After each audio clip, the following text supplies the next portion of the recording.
The true story.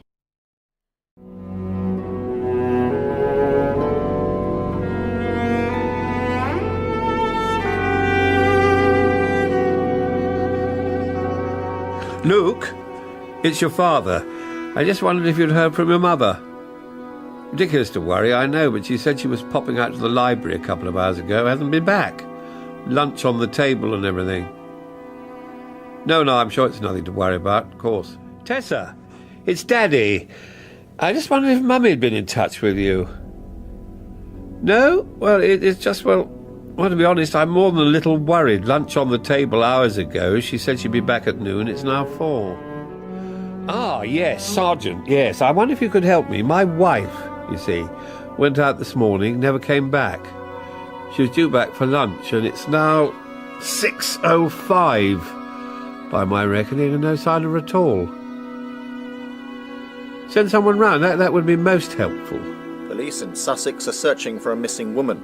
Lucinda Carey, wife of the QC Richard Carey, was reported missing this afternoon. No, officer, no. There's absolutely no reason for my wife to leave. Of course, most dysfunctional families look okay on the surface. I don't think my mother was a happy woman. Officer, I'm relying on you to get to the heart of the matter. It's all about... We just need to hear the true story. The true story. So your wife, sir, she went to the library this morning? About 10. It's a regular pattern. She's researching her family tree. She always comes back at lunchtime. When did you first begin to worry? I phoned Luke here, didn't I? Yes. And then Tessa, my daughter. She works up in London, about 4-ish it was.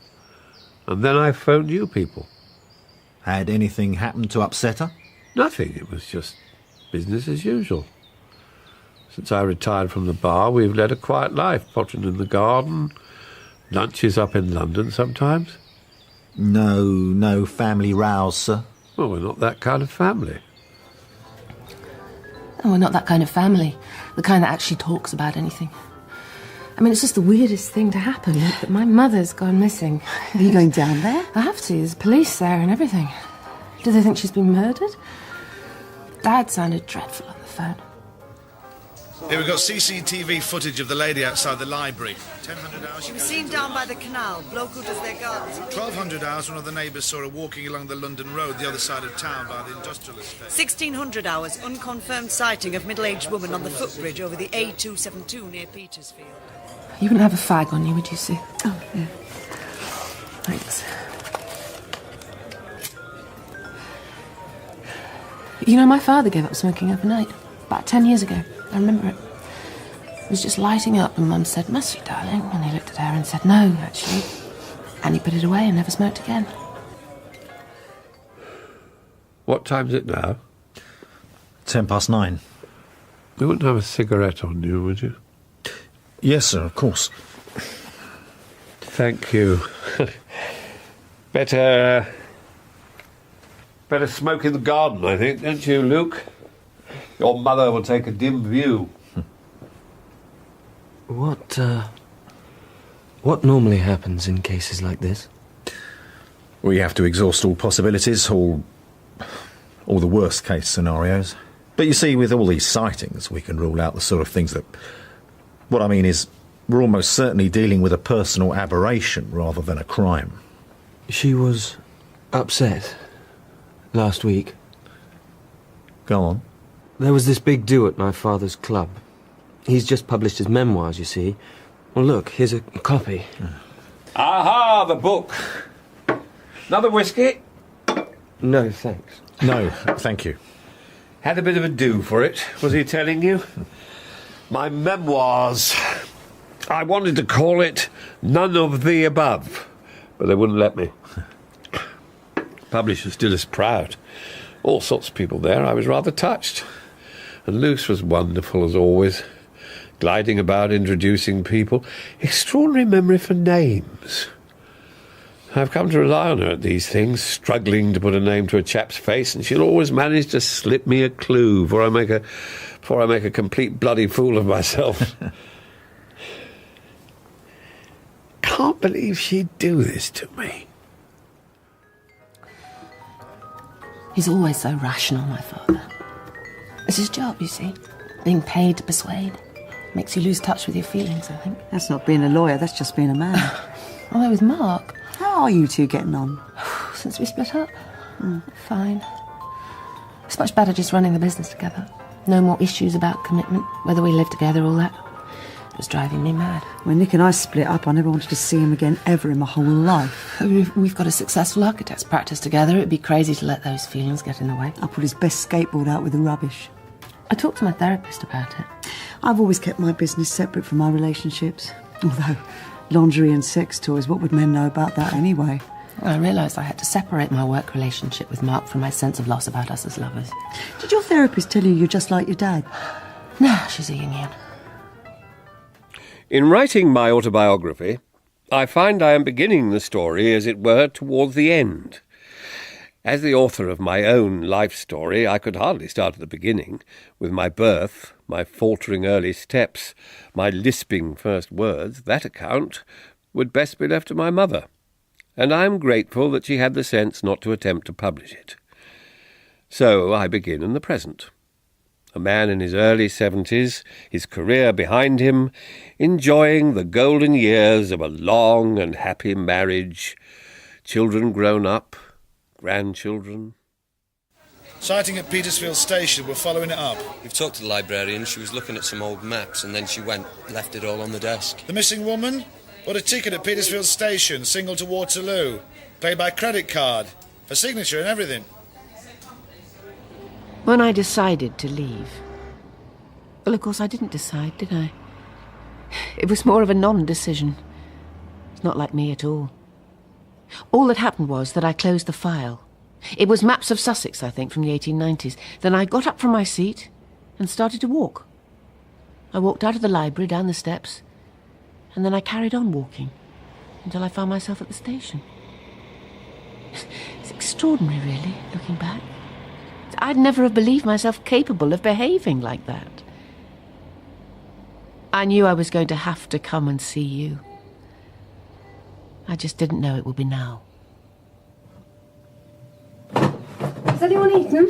Don't think anyone's hungry. I'm starving. There's eggs, I suppose. There's some bread.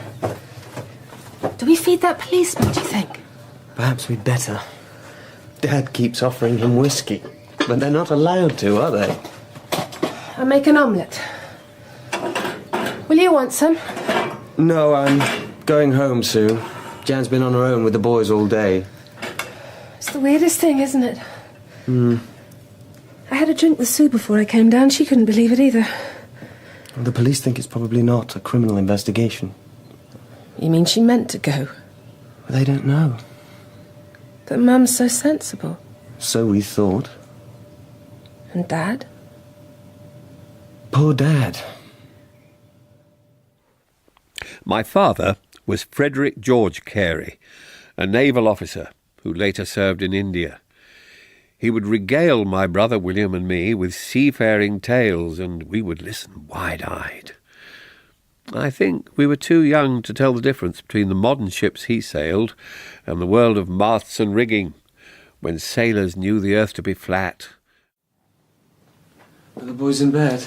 Yes. How are you? Tired. How's your dad? As you'd expect, really. Is there anything to eat?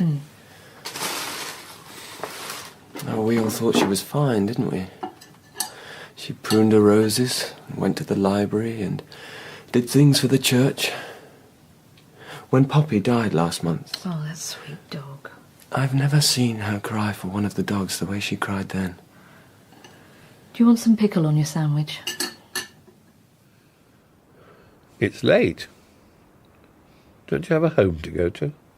Well, yes, but... My daughter's here, after all. Given the whole thing's a bloody nightmare, there's no reason for you to share it with us.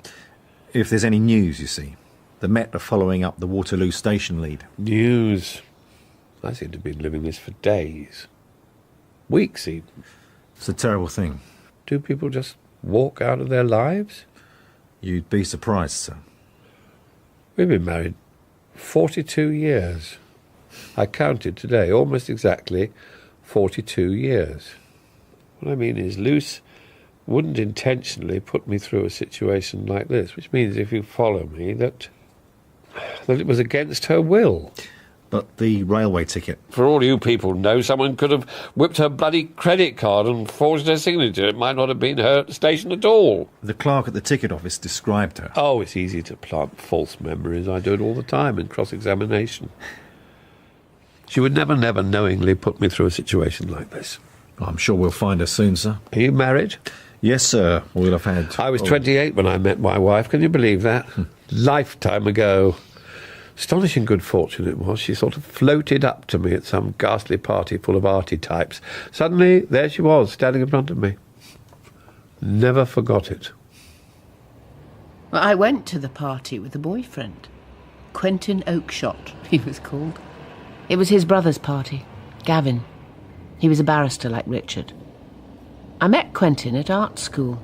I was doing ceramics and fabrics. I don't think I ever saw myself as an artist. But you see, my upbringing was so eccentric. We were all supposed to be madly creative the whole time. Anyway, this party. I wasn't in the mood. I was very grumpy about the whole thing, and I stood there with some kind of sweet white wine with a cherry in it, and I noticed this man standing there. A bit older than me, I thought. And he was just standing, holding a glass, looking around. He seemed rather out of place. He was dressed like people's fathers used to dress, that kind of uniform dark suit.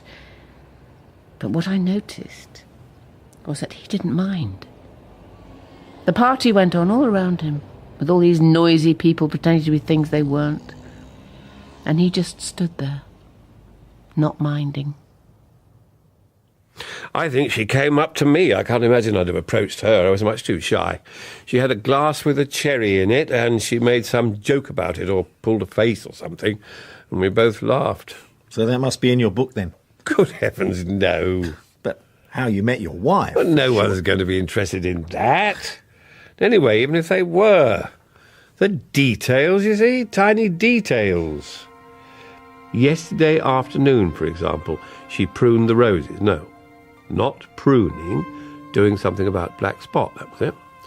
Weeding the asparagus beds, feeding autumn raspberries.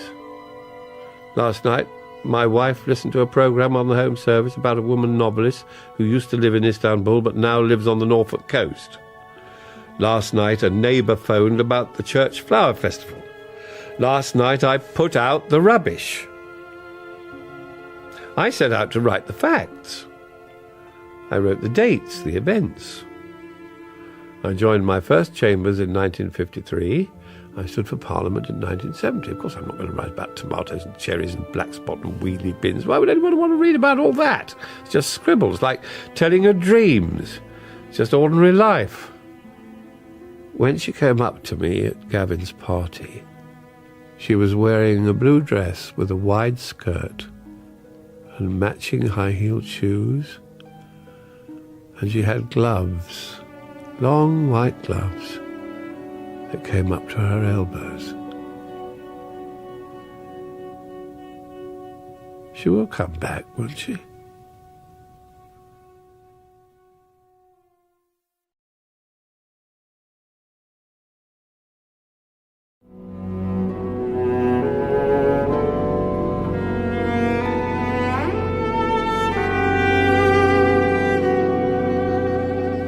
Police in Sussex are continuing their search for a missing woman.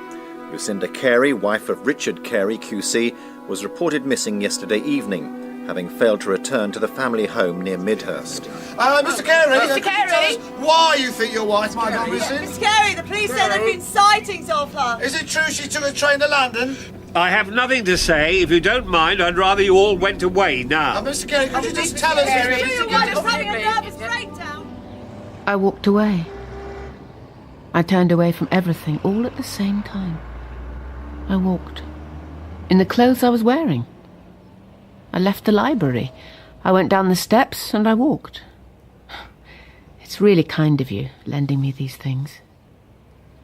I feel as if I'm thinking clearly for the first time in years.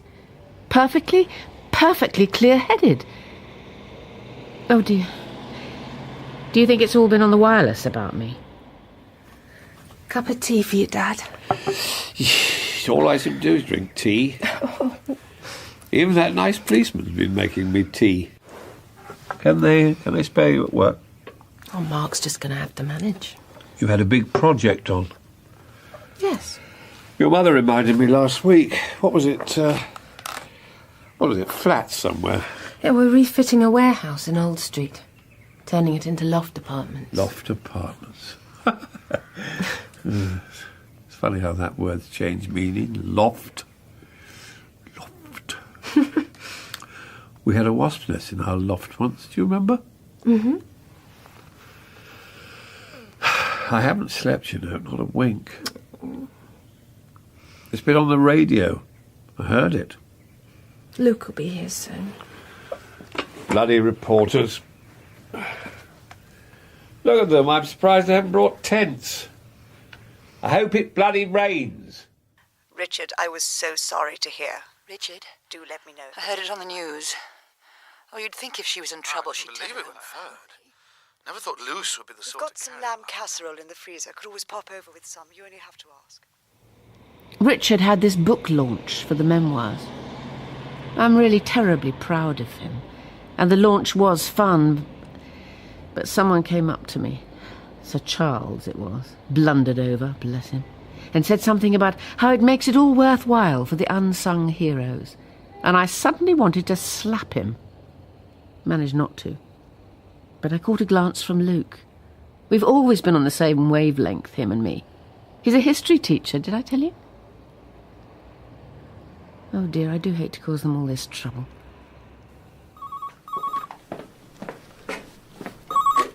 Hello. Lucy? No, it's Tessa, her daughter. Oh, God, of course. You sound just like her. Who is it? I'm sorry, Daniel Ellsworth. I'm a friend of your mother's. I heard on the news. You know. Oh, yes, the whole bloody world has heard. Well, the thing is, I think I can help. I'll get my father. No, I'd rather speak to you. Who are you? Your mother contacted me. She said she'd found out something about her family tree. When? Could we meet? I really don't... See, I could be in Midhurst this evening. I'm sorry, I'm going back to London tonight. Meet me for a drink before you go back. Why? The Malvern Arms in the High Street? I'm sorry, I don't... She wrote to me. She said she'd discovered something and we're old friends. I think it might be important. Please? But what did she say? Are the police getting anywhere? Okay. The Malvern Arms. 7:30. What do you look like? Old, greying hair. Linen suit. Thanks. Who was that? Oh, is this Mrs. Carberry and her lamb casserole again? In September 1961, we moved into our house in Sussex. It was Lucinda who had found the house, months before, out riding with her sister, and having established it was empty, she became determined to acquire it. We'd stopped to rest the horses, Lizzie and me. I noticed a driveway and a house at the end of it, and Lizzie said, "You know it's for sale." And I remember saying, "Lizzie, I can't. The only thing that's keeping me going at the moment is the fact that we're in the London flat and I can live my London life." And she interrupted me and said, "That won't keep you going forever. The two of you in that tiny flat. What if there are children?" And I said to her, I remember it so well. I said, "Lizzie, how can there be children?" Hadn't you better tell Dad about this Daniel? I don't know what to do. He asked me not to. He could be anyone. Friend of your mother's. That nice policeman says they always get hoaxers in these situations. Well, he knew about her doing the family tree. Shall I come with you? No, I'm going on my way back to London. PC Mills has 2 sugars in his coffee, doesn't he? Daniel Ellsworth. Don't know why I'm telling you about him. Can't have seen him for years now. 29 years, in fact. Actually, that's not true. We met for a drink about 2 years ago, but no one knows about that. Not even Richard. I did send him a Christmas card last year. Mentioned my research. God, I hope he doesn't make a nuisance of himself. The children don't know anything about him. You see, when I picked up your letter and walked out of the library, I didn't really see beyond that.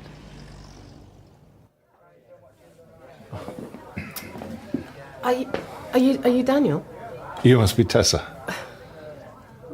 You're not that old. Thank you. Oh, you look just like your mother, same red hair. All similarities end there.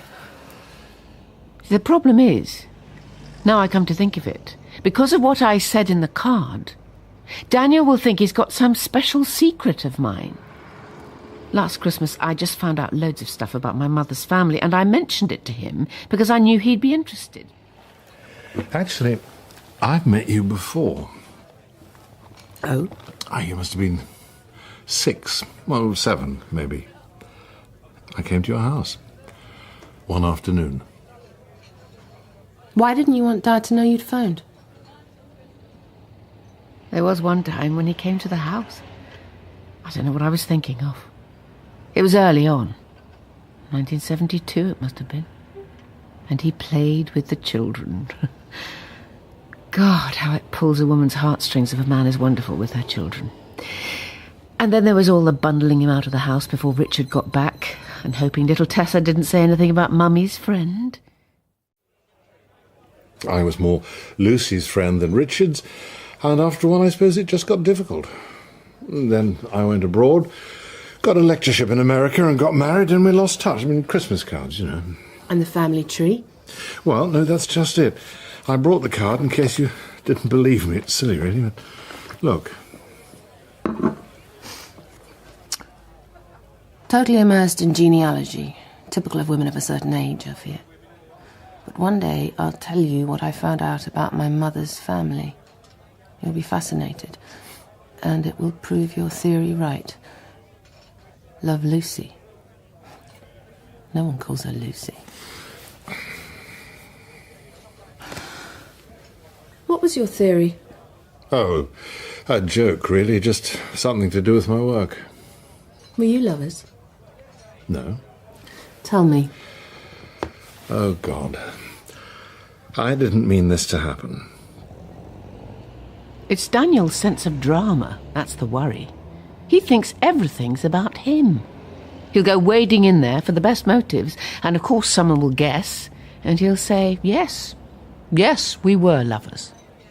How dare you? I thought I'd be of some use. I can't believe that you... I thought I could help. Help? How does it But help? she must have gone for a reason. If we can work out what it was... We? Don't you want to find No, out? what I want is for you to go away, But now. if I was... Just go, if you've got nothing to say apart from this rubbish about a Christmas card. I am a scientist. I think methodically. All we have to do is trace... Please, just leave me alone. OK. I'm sorry. I didn't think. I'm sorry.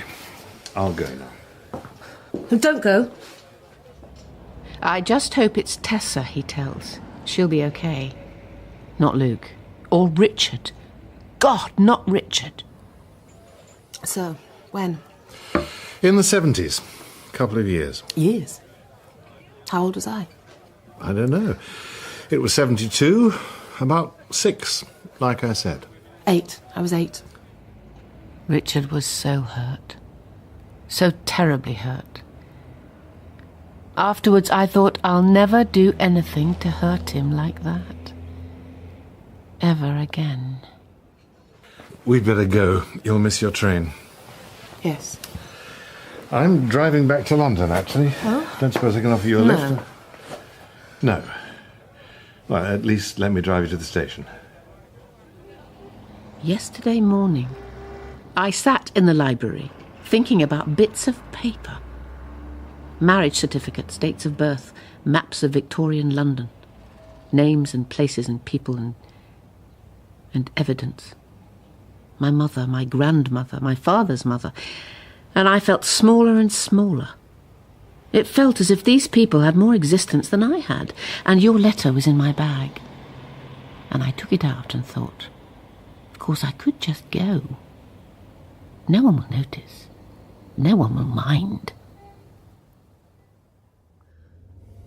Nice car. Thank you. I used to have a Saab convertible. Did you? Mark said we didn't need it. Oh. You live in... Southwark. Nice. Yes, we have Riverside for use. We? Oh, I live alone. Islington, me, near Angel. Nice. Not terribly. What do you do then? I'm a research biologist, genetics. You're an architect. How do you know that? You know, your mother will walk through the door tonight or tomorrow and I'll feel a fool and I'll think it was wrong of me to phone. No, it's not wrong. Even if she does come back. When I heard it on the news, I just knew she'd done something huge. I thought if I were to vanish, no one would notice. But now I keep thinking about Richard, alone in our house, and I think I might have been wrong. About me being very small. I can't go back. Do people die of this? What's that, sir? The not knowing. Does it kill people? I'm sure she'll come back, sir. Even if she's ill, when we find her, we'll bring her home. Home, that's the thing. Bring her home. This is going to sound really stupid. What? Would you mind dropping me off at my brother's house instead? It's not far. Of course, no problem. Can't face going back to your place? Something like that. What are we going to do?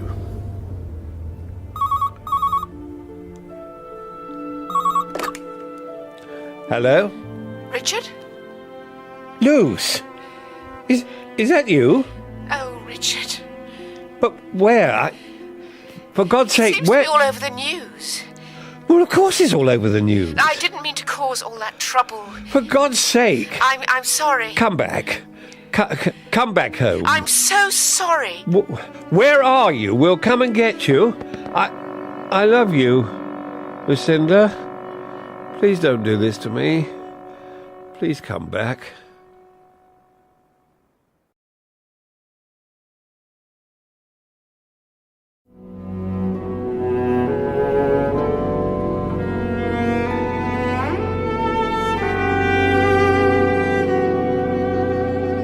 The missing Sussex woman Lucinda Carey, wife of Richard Carey QC, has made contact with the family. Her whereabouts are still unknown. I didn't mean to cause all that trouble. Come home. I think I can help. I'm so sorry. They're trying to trace the call. It was a mobile. Mum doesn't have a mobile. She said she couldn't come home. She must be ill. And as for this Daniel... He said he could help. Help! It's not my fault she had an affair, Luke. You didn't have to see him. What's he like? Well, he's all right, actually. Nice suit, linen. Expensive. Looked it. What does he do? He's a scientist. How old is he? Mum's sort of age, late 60s, I guess. He says he remembers us as children. He came to the house once. He could be anyone. He isn't anyone. It's not like her. Well, sure, it's not like her. Any more than it's like her to disappear and then phone Dad from someone else's mobile to say she can't come home. Sometimes I think it would be easy for us all if she'd just been kidnapped. We were married in May 1961 in the village of Eastleigh in Sussex. It was a storybook wedding, they told me. Perhaps it was. All I remember is spring sunshine, the charming little church, packed to the rafters with friends and family, and Lucinda approaching the altar on the arm of her father, in cream silk with white flowers. Do you know, I've no idea if the flowers were white. What was that, sir? In my book here, my memoirs, it says we had white flowers at our wedding. I had to ask her. My editor at the publishers, he said, you'd better put in the wedding. So I asked my wife. And she said, lilies with pale pink roses. People like that kind of thing. So I did as I was told. The early drafts had all the lilies and roses and the cream silk sash and the pearl collar. My wife always wants to know about it. But it was a fraud perpetrated on the reader by me. I cut it all out in the end, well, as much as they'd let me. Pretending to remember, pretending that those were my memories. They were hers. Perhaps no two married people share the same memories of their wedding day. Do you know, in the days before our wedding, my wife bought 5 different pairs of satin shoes when she could have worn Wellingtons for all I'd have noticed. If you ask me what I remember about my wedding day, the honest answer is too much champagne and a plague of people to greet. Not even that. What I really remember is taking surreptitious glances at my wife and thinking I couldn't believe my damn good luck. And those 5 pairs of shoes, she never wore any of them. I found them in a wardrobe years later, still in their boxes. We were married in May. It was rather traditional, but not so traditional that my father gave me away or anything. He was much too eccentric for that. I wore a cream silk sash, a pearl collar, and white lilies and pale pink roses. I was so happy. Look at it all. What are you Facts, doing? dates, records of events, certificates, memories, Well, that's her research, marriage Dad. certificates, birth certificates, diaries, letters, photographs. Where's the meaning in it No, all? when she comes back, she's going to... None of it's true. Not a word. Dad, that's enough. Memories. Memories. This is how it was. It was like this, don't you see? None of it means a bloody thing. Dad, come with me. I'll make us some coffee. I have spent my working life establishing facts. Is it not the case, Mr. Bloggs, that on the night of the 23rd of May you were in fact not at the Dog and Duck at all, but outside the aforementioned block of flats, armed with a crowbar? Facts, events, evidence. Come on, Dad. No, that's enough now. Come with me. Come on. Look. A sketch by Lucy's father of his studio, signed John Hardy, 1953. Photograph of the girls. Lucinda and Elizabeth in 1948. Another photograph of father in uniform. Very old lady in Edwardian dress. This is a whole life. Births, deaths, marriages. People fell in love, people had children, people said, this is how it was. It was like this. We trust in how we think it is. And then it turns out not to be. Oh, Dad. I haven't slept since Monday, Tess. He was throwing everything around. It's all right. I managed to rescue it. Do you remember before Christmas you helped her with the family tree websites? Oh, Theo, no, not Mummy's needlework. What did she actually say in this card she wrote to this Daniel? She'd discovered something that would prove his theory, something like that. What sort of scientist is he? Biologist, he said. Genetics. Do you remember last month at Jakey's birthday? She was asking us about his scoliosis. She'd found a child in her past who'd had something wrong with his back. The same condition. It can be genetic. I should go and look at her computer. You're the history man, after all. Teaching the Civil War. Acting it out half the time. It's serious history. Well, then, if charging around pretending to be Prince Rupert is serious history, retracing your mother's research will be a doddle. Prince Rupert? He's the enemy. Don't you even know that? Daniel? Hi. It's Tessa. We think you're right. Me and Luke. About whatever she'd found out. My nephew, Luke's eldest, he has scoliosis. And Mum said something about having traced it about a month ago. Some ancestor she'd Oh, found. my God, that would be it. Is that your theory? Oh, no wonder she wanted to tell me. Are you around later? We could meet. No, not really, no. Well, tomorrow, lunch. Okay. God, it's so... Isn't it? Your mother's ex-lover turning up and him being gorgeous. After how many years? About 30. I never said he was gorgeous. Oh, I thought you did. So this is the so-called internet, then? Dad, you know about the internet. And you showed her all this family tree stuff? You remember I did. You were making jokes about it. Jokes? Did I make jokes? You said that once you'd entered the name Carey into the genealogy sites, we'd get impoverished types, your words, claiming to be related to us. That was no joke. And did she? Did she what? Type in Carey. And that's what I'm about to find out. It makes me wonder how much else was hidden in my parents' marriage. I was saying to my therapist about how Mark didn't meet my needs as a life partner. I mean, as a business partner, he's great. I really respect him. But, you know, when it came to discussing our future as people who might spend their lives together... Ah, but they always run away, though, don't they? Who do? Men. I mean, all I did was propose to Nick. It was dead romantic and everything, and he said no. But Mark wanted us to live together. It was me who said no. I think I'm carrying the imprint of my mother, and I think she had a sense of loss. She gave something of herself up when she married my dad. It's made me wary. She's subscribed to this site, look. She's put in several names. Hardy. Her maiden name. Broadhurst. Her father's mother's name. Who's Edgar Broadhurst? Edgar? No idea. She's put in an area. Huddersfield, Yorkshire. We don't know anyone there.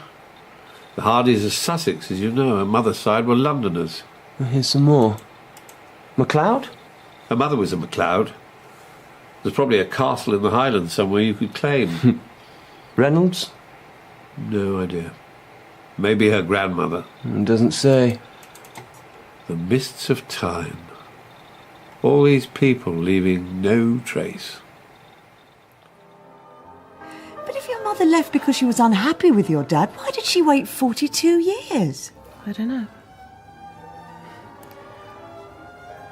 I remember being very little, maybe 4 or 5, and being in the garden with my mother and Luke, and it was sunny, and I was wearing... Do you remember those dresses with a kind of frilly petticoat underneath? Mm-hmm. It was white with a big pink sash. Oh, I loved that dress.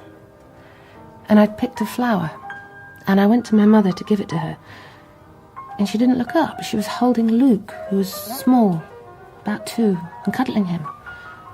And I reached out with this flower, and then I realised she was crying.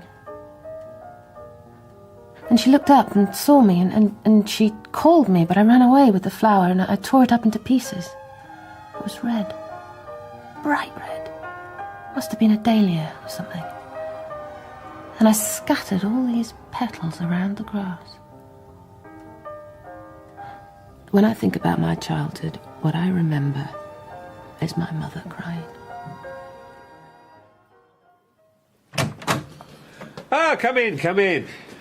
Nice of you to drop by. I'd rather got used to you people living in my house. Oh, I just finished my shift. Thought I'd see how you were getting on. Would you like a drink? Whiskey? Well, wouldn't say no. Good, good. Do sit down. Thank you. Cheers. There won't be... I mean, now we know she's safe. Not a criminal matter, if you see what I mean. No, I can see that. Just somebody's wife. I didn't say that. How can you tell whether someone's happy? Well, me and the missus. I don't really know. I know when she's unhappy. Do you? Makes it bloody clear enough of the time. But I know what you're saying. They can go on about the bins not being taken out or the nail sticking out on the stair carpet that you said you'd mend weeks ago. But you kind of know, don't you, that they're not going to walk out and leave you. Yes. Whereas the ones that go, I mean, with respect, like your wife, sir. Yeah. What I mean is, if my wife was thinking of leaving, she'd probably stop going on about the bins and the nail on the stairs because it wouldn't matter anymore, would it? Mm-hmm. In her mind, she'd have gone. She'd be somewhere else. And I might be thinking, well, that's nice. She's stopped complaining about things. And I might say, yeah, my wife's happy. And I wouldn't know, would I? That's just it, you see. Talking of wives, look at the time. Ah. What I think about me and a missus? Well, in the end, it's a marriage, isn't it? Happy, unhappy. It's a home, it's the kids. One day soon I'll get round to fixing that nail on the stairs. It's just life, isn't it? Until the next thing. You see what I mean? Yes. So there's nothing to say she won't come back. And you might both be better for it. Good night, sir. Good night. Just life, is it?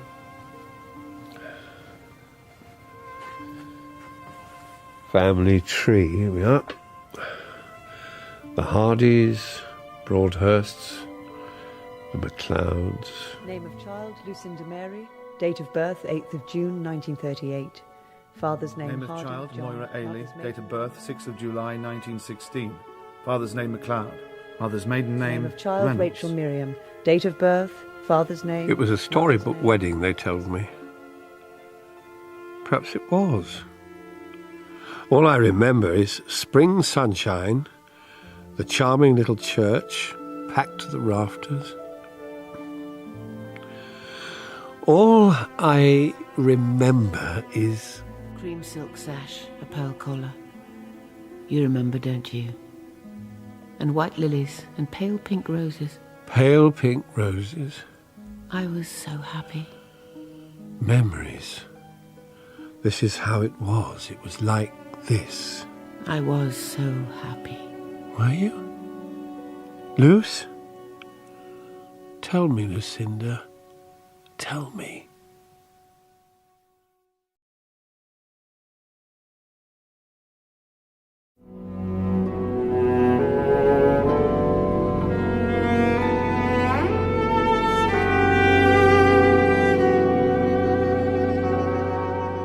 Come back to me, Luce.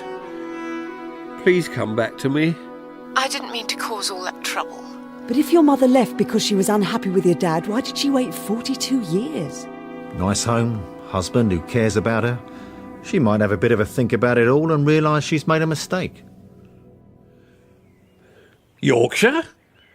You've traced the call to Yorkshire? What the hell is my wife doing in Yorkshire?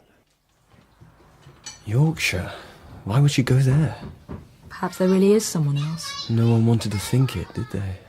Except if you were running off with a lover, you wouldn't sneak off from a public library with just the clothes you were wearing, would you? You'd pack a bag, you'd choose an outfit. Would I?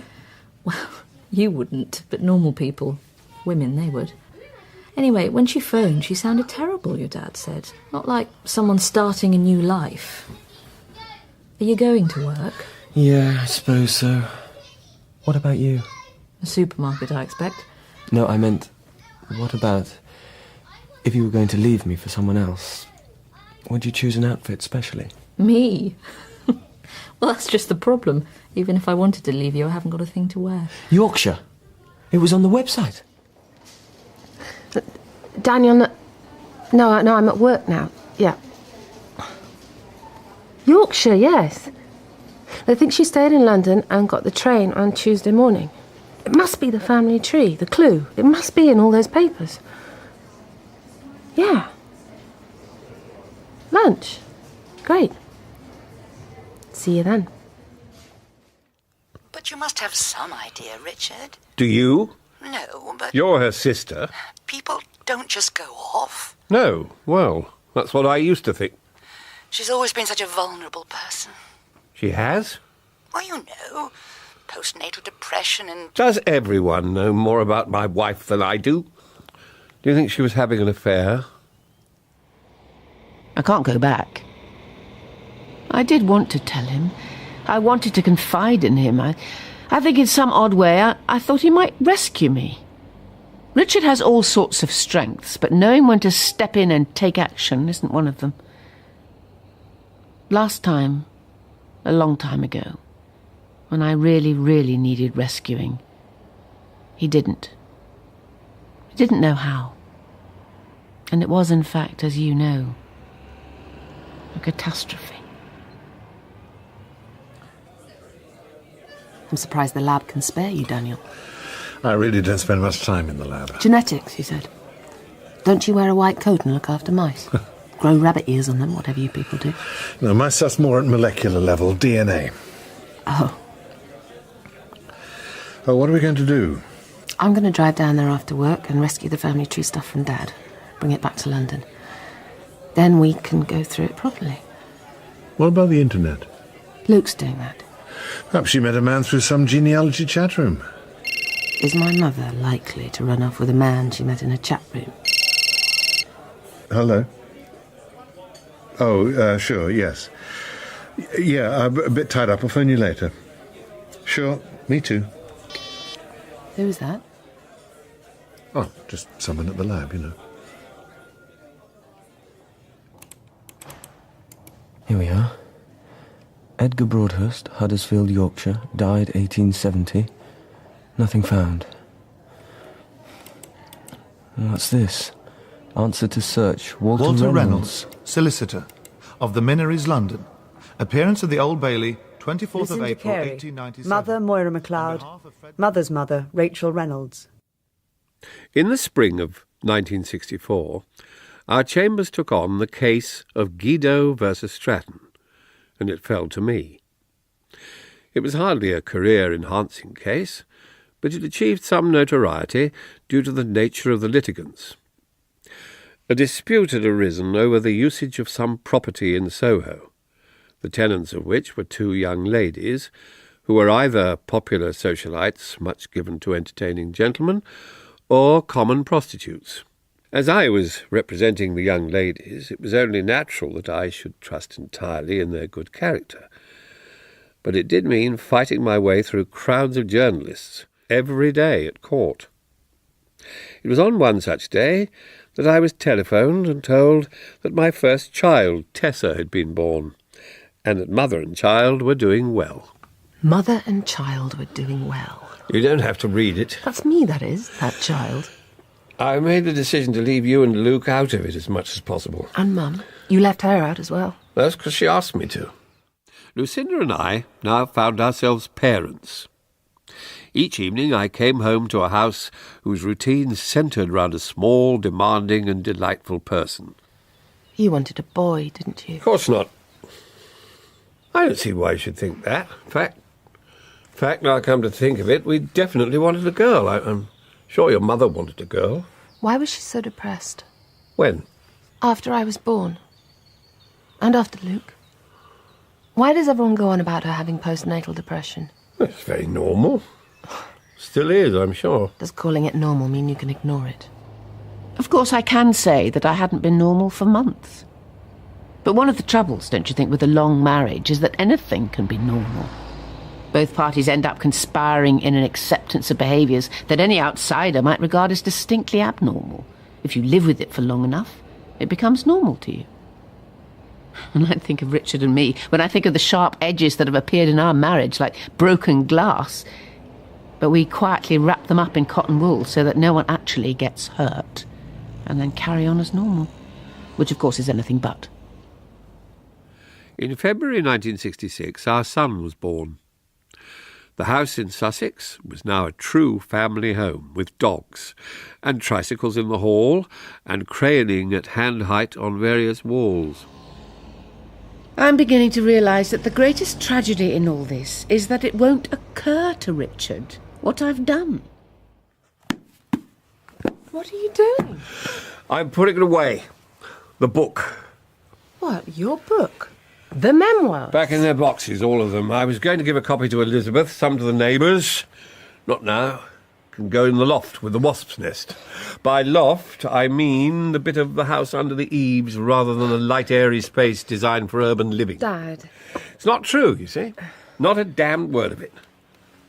What have you got there? Her research. Her family tree files. I thought I might borrow them. Oh, have them. Have the bloody lot. None of it's true. Not a word. But what's true? I mean, I can say, this is how it was, this is who I am, my mother, my father, grandparents. Yes, Dad, There's no more truth in all those ancestral voices murmuring through the fog of time than there is in my account of my school days, my days at the bar, my time in government. Just stories, just spinning yarns. Dad. You see, it turns out I have been so dense, so preoccupied that I have missed everything. My attention must have been elsewhere, which is odd. Because had you asked me before all this, I'd have said, Luce is at the heart of things. She is the meaning of it all. She is my life.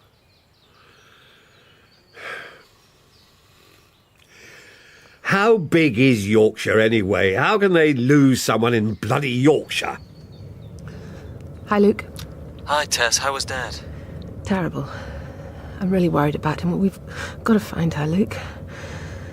I've got all the family tree files. The Yorkshire connection is someone called Broadhurst. Mum's father's mother was a Broadhurst. Mm-hmm. There was an Edgar Broadhurst she was looking for. He might have lived in Huddersfield. Huddersfield? And the rest of the stuff on her message boards is about East London, her mother's side, Reynolds's and people. We're going to go through it this evening. We? Daniel and me. What? Nothing. Nice place. A loft. What's so funny? Oh, just my dad. Do you want red or white? Oh, whatever you're having. Oh, I hate it when people do that. Red, then. These the files? Mm-hmm. Oh, it's a copy of a will here, 1893. Can anyone just get hold of this stuff? Oh, look, this is the best bit. I found it earlier. What is it? It's a diary. Amy Broadhurst's diary, it says. 1870. I noticed it before when I was at Mum and Dad's. It's so pretty. Such soft leather. It's got drawings in it, look. It is December now, and the first snow has fallen. How I used to delight in the snow as a girl. And even now, as a married woman, I would still have put on my boots and run about in it. I would have shown it to our boy, had the Lord not willed it that he should be taken from us. Yesterday I stood by the window imagining him. How he would have taken the pure white crystals in his little hands. How he'd have tried to taste it. My husband found me there after some hours, chilled and weeping. Who was Amy Broadhurst? My grandfather's mother was Grace Broadhurst. Luke said he found a reference to Yorkshire on the internet. Huddersfield. Someone called Edgar Broadhurst. 19th of March, 1871. It is 6 months since my boy has died. And it would have been his birthday. A year old. I can imagine his chubby face. His golden curls. How dare they tell me he would have been monstrous? How can a person of such beauty be monstrous? For to be a monster, one has to be corrupt within. And my boy I knew always to be pure-hearted. They say he would never have walked, that his spine would not have supported it. But who are they to tell me this? If the angels in heaven, so loved of God, have no need of walking, then why should he? Love would have been enough to carry him through life. He was disabled in some way. Your nephew, scoliosis, did you say? Mm-hmm. Well, that's fascinating. If this boy who had it is the same generation as Lucy's grandmother, say, then the gene has reappeared after, what's it, 1, 2, 3, that's 5 generations. No one else in your family with it? Not that I know of. But... But what? Well, this boy died, and I'm not sure Amy had another child. Yes, but genetically, even if it was a cousin or something, it still proves the gene could reappear. No wonder Lucy wanted to talk to me about it. Look, here's the marriage certificate. Grace Broadhurst and William Hardy married 1902 in Sussex. There's John Hardy's birth certificate. Your grandfather, born 1908. But the thing is, if my mother has gone to Yorkshire, and if it is something to do with the Broadhursts... Yes? Well, why would she have got all worked up about the odd gene for scoliosis? You see, I kept finding the same stories. Poor Rachel Reynolds. Poor Amy Broadhurst. The children who die, the mothers who suffer. The more I looked, the more I found that stories repeat themselves over and over. All those broken hearts hidden behind the facts. I'm not sure how much longer George will tolerate my despair. I have told him that, like any mother who has lost her first and only child, I will wear black, and I will be in mourning until the good Lord calls me to live again. Yesterday at breakfast, George said, but Edgar was not like any other child. He was already ill. He would not have grown like other children. Surely, Amy, he said to me, you can see that it was merciful that he should leave us. I did not answer. Last night, George pressed me to see reason. To see that what I need is another child.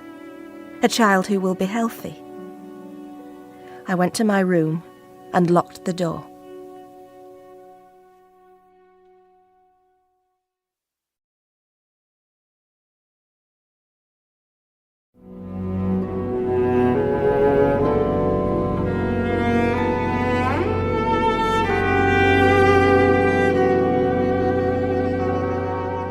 It's now Friday. 4 days since my wife disappeared. 19th of March, 1871. It is 6 months since my boy has died. Had you asked me before all this, I'd have said Lucy's at the heart of things. She's the meaning of it all. She's my life.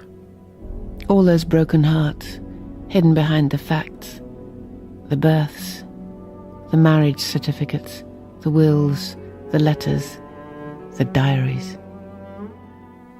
The decision to go into politics was born from what these days they might call a midlife crisis. We were at home one evening, having yet again the discussion about whether to send Luke away to school. Lucinda was always very resistant. Indeed, she won the argument, and both our children went to day schools. But at the time, I was explaining how Winchester had set me on a path for which I'd always be grateful. Lucinda said very quietly, "You don't mean that, do you?" "It's all rubbish. Don't believe a word of it." Dad. "Put that book down. I know I wrote it, but it turns out that none of it's true. I'm thinking of making a bonfire." Well, the facts are true. You became a barrister, you went into politics, you were made a QC. "Yes, and according to that book, I had a long and happy marriage to your mother." Turns out it was all about her. Hello? You busy? Oh, Daniel. I was going to phone you last night. Oh, you should have done. At 2 a.m. I was awake. Genetics paper I'm supposed to have finished by now. All right. It's Amy's diary. It's fantastic. In tracking the gene for familial dysautonomia, referred to as DYS, in families of Ashkenazi Jewish descent, researchers have established that it is located on chromosome 9.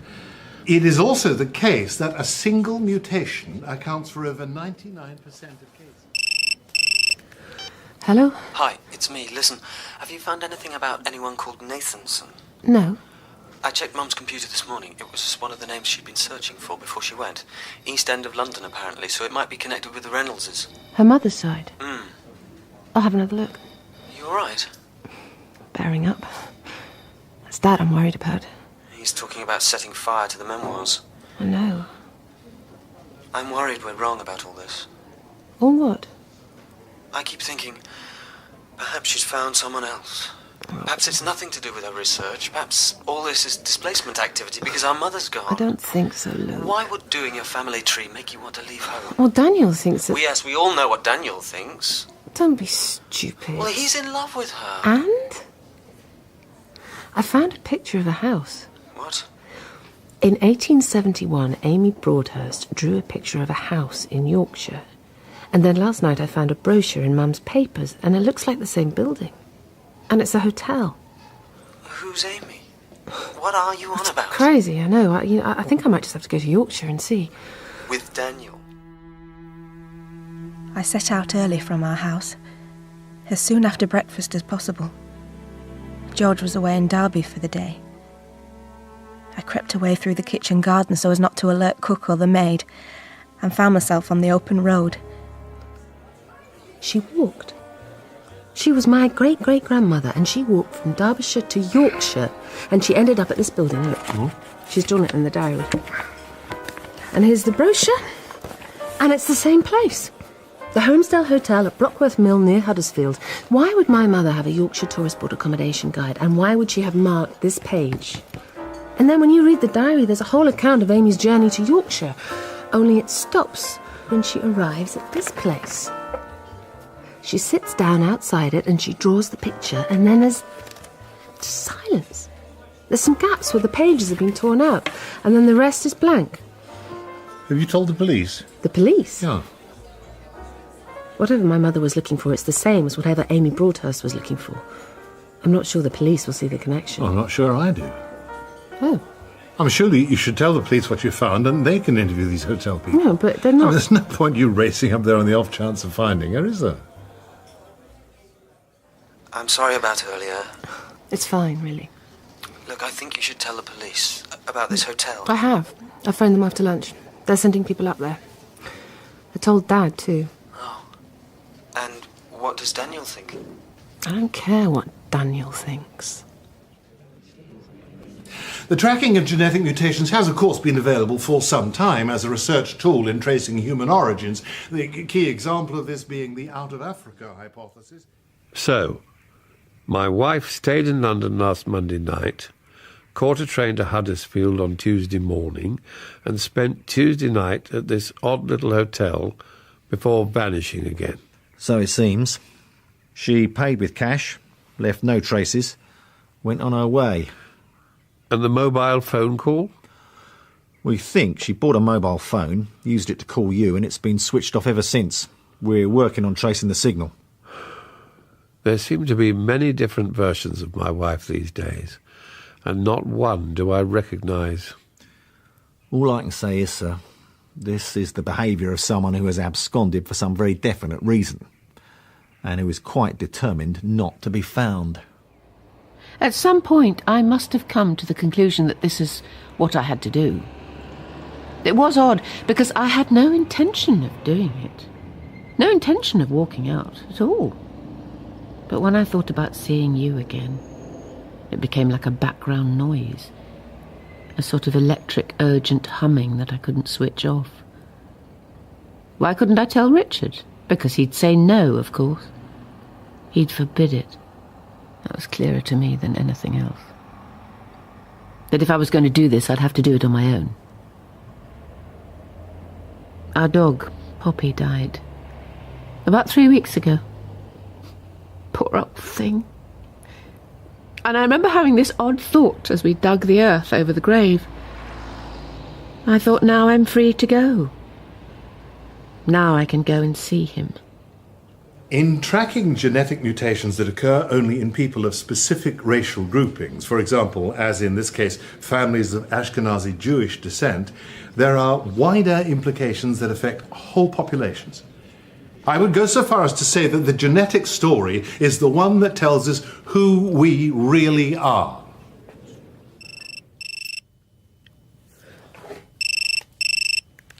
Hello. Where are you? At home. I was going to ring you, actually, about Nathanson. There's a copy of the letter from Mum. It's a kind of form you fill in to request family tree information. It's to a local history trust in Tower Hamlets. And she's asking about someone called Hannah Nathanson, who was living in Bethnal Green in 1897. Right, good. There's the other phone. Talk soon. Hello? I'm sorry. For what? I'm in my car, outside your urban loft. Fancy a drink? Do you know, it was 1972 when I met Daniel. Doesn't that sound like a long time ago? It was that summer. A drink stew, something at Richard's club in aid of a charity. I met your mother at some awful do at your father's club, 1972. Well, some charity do for stray dogs or horses, maybe stray horses, perhaps. And?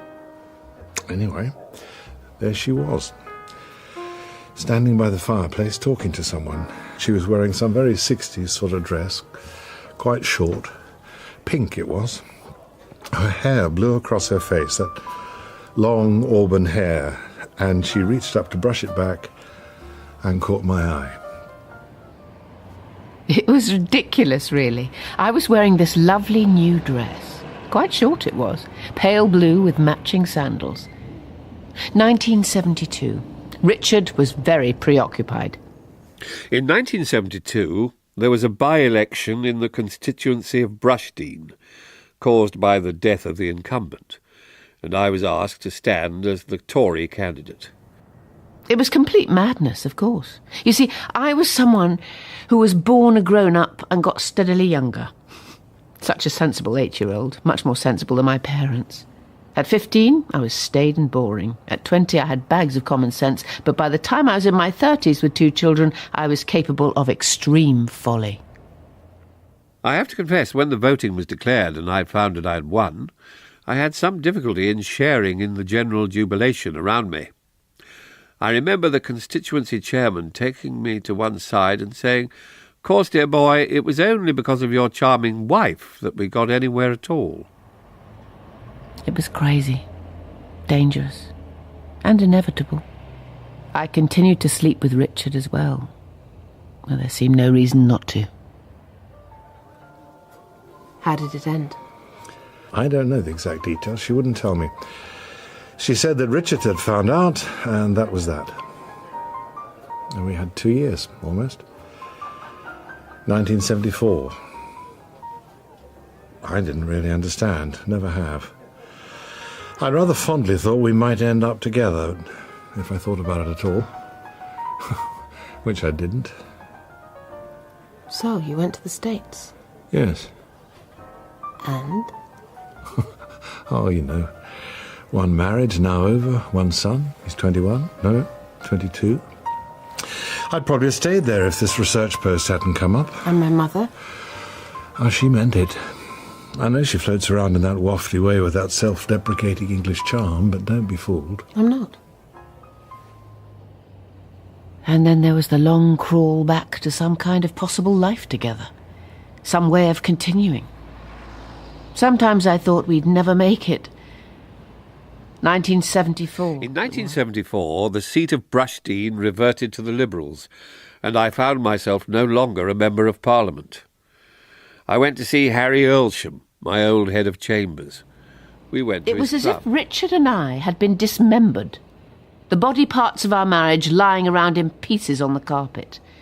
Gradually we put them back together, but we had no idea how it used to At some look. point, Harry said something to the effect that the world had lost a mediocre Member of Parliament, but was about to gain an almost competent QC. We got on with our lives. The children, the house, Richard's work.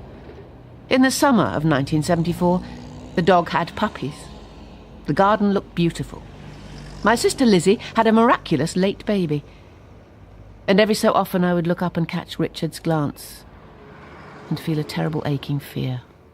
In 1974, I considered committing murder against a man named Daniel Ellsworth.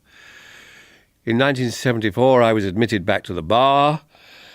In 1974, I found myself wondering whether a man could die of a broken heart. At lunch today... Really, it doesn't no, matter. I was unfair on you. Oh. What I wanted to say was, let's go to Yorkshire. Oh. And instead of saying that, I said nothing at all because there you are, her daughter, and I don't know how much to say to you. Last night when I couldn't sleep, it was because of her. I can't bear it. Whatever it is that's happened to her, I can't bear not knowing. And you're right about the police. They won't understand, and maybe the clue does lie with Amy Broadhurst in 1871 and whatever it was that Lucy had found out and wanted to tell me. We can't tell Dad. No. Daniel, nothing like this has ever happened to me in my whole life. It's changed all the rules. Is that a yes, then? Yes. Yes, it is a yes.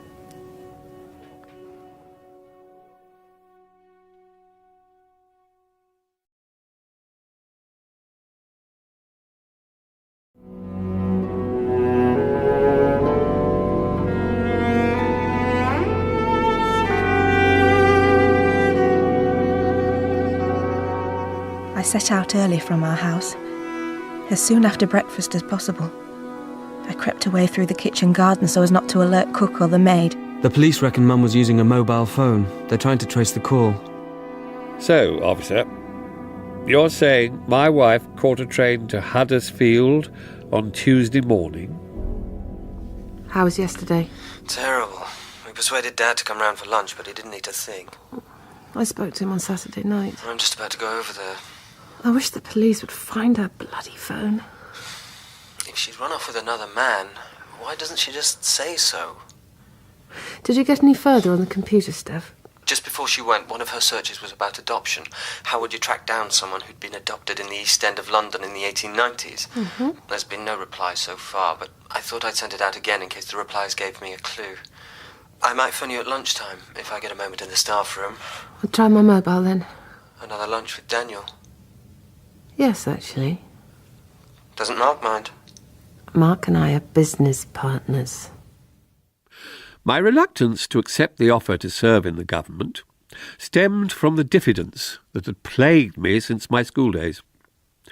The fact that I became captain of the rugby team was due entirely to the exceptional powers of persuasion of our head of house, a boy named McKinley.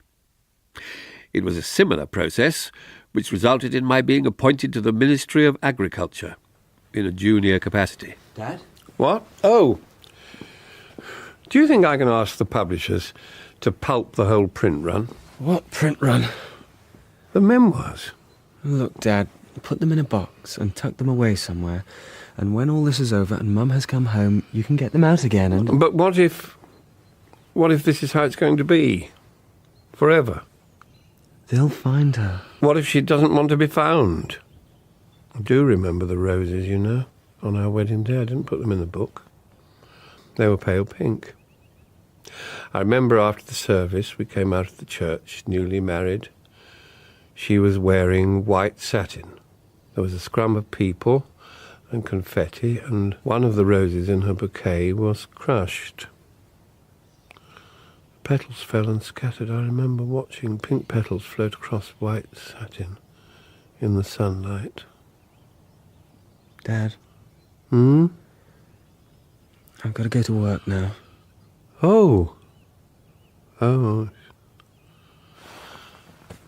I'll be all right. I walked all day. Twice I was asked my business, and towards dusk I did indeed accept a place on board a coach, which took me as far as Buxton, and I slept the night in the coaching inn where we stopped. I was aware of curious glances. The bedding was damp, and the place was filled with loud shouting and coarse ways for which the sheltered nature of my life made me ill-prepared. But I consoled myself with the certain knowledge that it was all for my poor boy. New research into mtDNA is beginning to allow us to explore matrilineal patterns of descent. So, did the business come before the relationship? No, it's the other way around. We met during our training. And fell in love? What I want to know is... Yes? Why did Amy Broadhurst leave her husband and walk all those miles from Derbyshire to Huddersfield in 1871? I travelled for 2 days, sometimes by coach or cart, mostly by foot. As I trudged through the village of Brockworth, I knew that I had reached my destination. I followed the muddy cart track, and then became aware of a drive leading up to a house. My heart was beating fit to burst with each step as the house came into view, for I knew that I was at the end of my journey. It was a forbidding place, built of yellow stone. There was no sign of any kind of habitation. I steadied my nerves in order to go up to the front door and knock. And then, no more than a few yards from the grand front porch, I stopped. I sat down where I was, my legs unable to carry me. What if the worst was true? I found myself lacking the strength to carry on. So, Yorkshire. We'll go in my car then, shall we? Yeah. I don't care what they say. Who's they? My brother, Luke. He's not very happy about this. Oh. And Mark's exuding disapproval. At least you're a free agent. Who's that? Oh, just the lab. I thought you didn't spend much time in the lab these days. I took refuge under a tree, unwilling to draw attention to my arrival at the house. The grounds had a certain grace, but were unkempt. I took out this pocketbook, the one in which I'm writing now, and I sketched the house. This is how it looked. It has always been my way since childhood to draw. It has been a refuge for me. How glad I've been of the many likenesses I made of my boy. Since he was taken from me, they're all I have of him. That and the lock of his hair. I placed the hair in the silver locket given to me by my mother. So Tessa's cooking for your dad tonight. Hope he eats something this time. Did he eat any lunch? Only if a large glass of wine counts as lunch, and a mulled jelly bean from Theo. Tessa claims that she and Daniel Ellsworth are driving to Yorkshire together tomorrow. Whoa. Yes, that's what I thought. What does Mark make of that? Well, she's pretending that she and Mark are just business partners. Here you are, Dad. It's nothing special, just some pasta. April 1967. What? When were you born? 1964. May. And Luke? February 1966. So he'd have been 14 months old, 1967. When do people take their first steps? People? Children, you know. Isn't it about then, 14 months? Probably. Do you want some wine? There's a nice Burgundy open.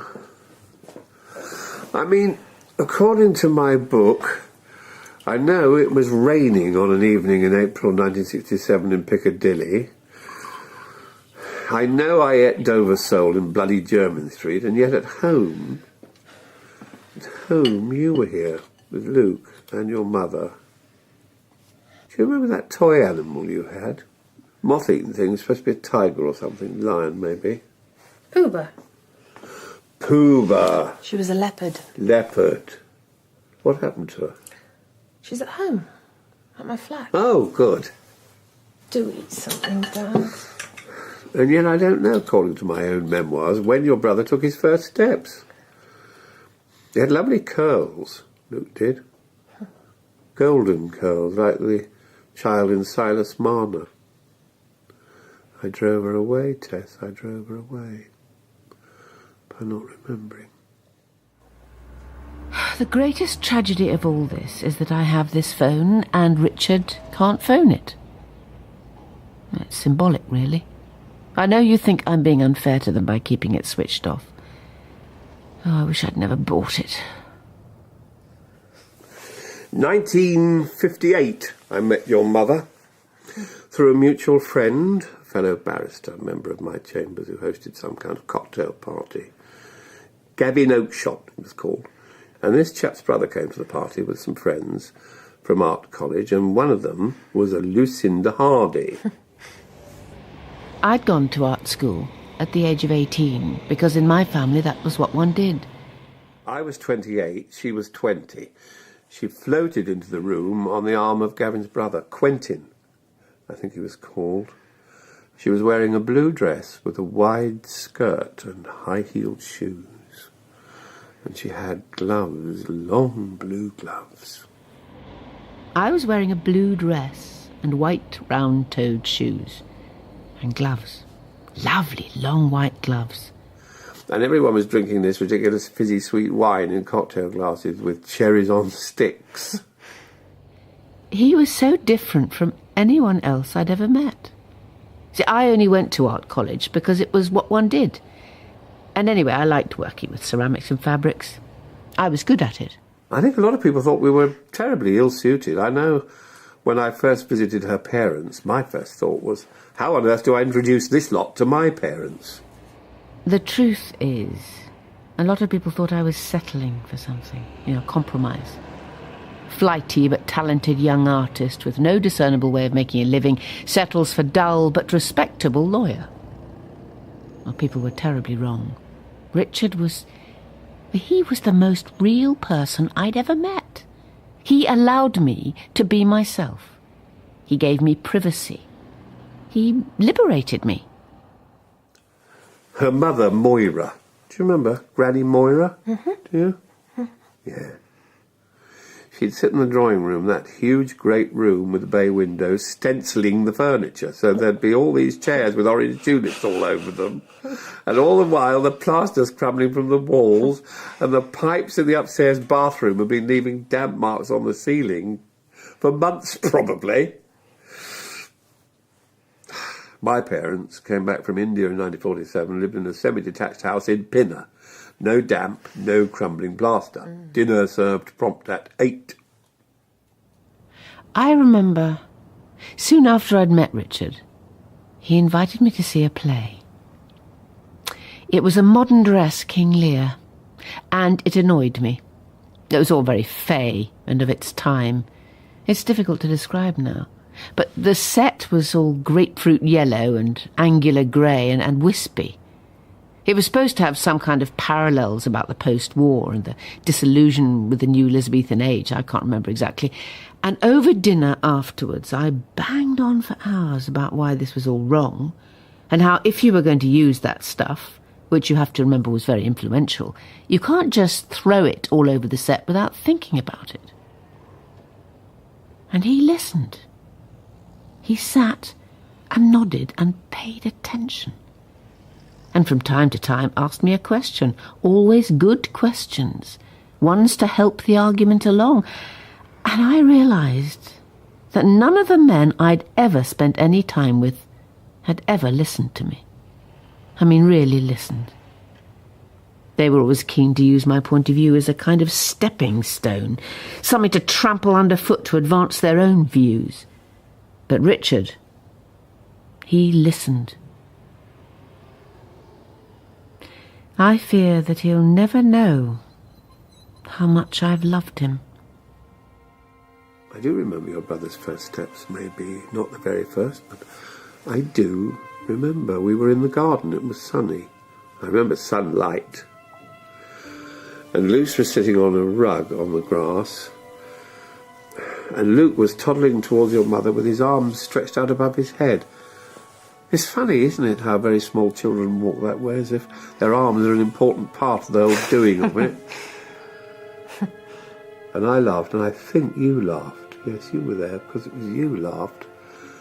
You laughed, and we looked across at Luce, and she was crying, tears pouring down her cheeks. Postnatal depression, everyone said.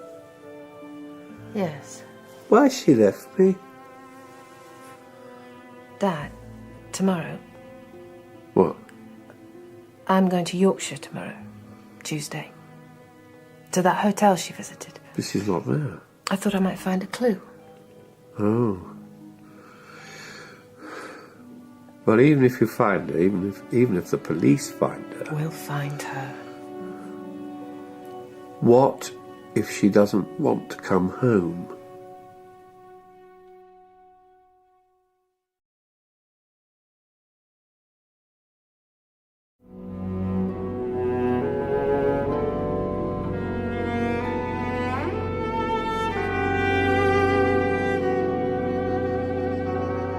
I travelled for 2 days, sometimes by coach or cart, mostly by foot. New research into mtDNA is beginning to allow us to explore matrilineal patterns of descent. Even if you find her, even if the police find her, what if she doesn't want to come home? That sign say Luton? Daniel, it's about 200 miles. We just stay on the motorway, okay? And what did your work say? My work is Mark. Mark, ex-boyfriend, still business partner. I mean, I have a knack for complicating my life, but that would be going it some even for me. It's really not complicated at all. These are the pages that I will tear out of this book and destroy. I will write them because I have to write the whole story in truth, and as God is my witness to it all. And then I shall tear out these pages and burn them. And perhaps my heart too will be cauterized, no longer to feel pain, no longer to feel anything at all. And I will go back to my husband and be a good wife. And the death of my son to me will be an ending of it all. A long time ago, my father gave me a silver locket. He said it was from the Broadhursts in Yorkshire, on his mother's side. Very early 19th century, apparently. Silver with an engraved pattern. It had a lock of hair inside, a little blonde curl of baby hair. I went into the house. I walked up, bold as you like, and swung the big door knocker. And a maid came and opened the door. And I told her my business, and she went away. I listened to the silence of the place and wondered how a house where children lived could have such a terrible echoing hush about it. After a while, another woman came. She led me into a little parlour and offered me tea, which I accepted gratefully. I wasn't going to buy this car. I didn't think of myself as the sort of person who'd have a car like this. Sunroof, CD player, leather seats. Must have cost a lot. Mm. Good divorce lawyers then, were they? In the States? Say Leicester, that sign. Oh, hi. No, I'm driving at the moment. I can't really talk. Sure. Yes, you too. Bye. The lab? It said Brigitte on your phone. Yes. So what exactly do you do in the lab? I'm working on the Jewish diaspora. No, I started researching markers for various diseases common to the Jewish community. In the States, I was in a medical lab. We were looking at inherited blood disorders, but what is so fascinating is that when you end up tracking not only the individual's disease history, but the family history, the tribal history. Why? Why what? Why Jewish? Oh, because I am Jewish, on my mother's side. Half Jewish? No, it goes through the mother. I count as Jewish. What is it? Look, I've asked for references to Hannah Nathanson, and I've got a reply. Hannah Nathanson, aged 20, on 3rd September 1896, was registered as employed by Samuel Mossman, shirt maker and hosier, Montague Street, Whitechapel. Why Hannah Nathanson? My mother was looking for her. What sort of car has Daniel got? I've no idea. Bet it's got leather seats. The woman in the bonnet gave her name as Adelaide Renthorpe. We talked together, and then she led me through the house, along dark corridors slippery with polish. As we approached the second floor landing, she took hold of my arm and turned to me. "He would never have walked," she said to me. "Please try and be comforted." I was incapable of having any understanding of her meaning. You know your nephew with the scoliosis? What kind is it? What do you mean, what kind? Well, there's idiopathic scoliosis, or there's connective tissue disorders. I mean, how old is he?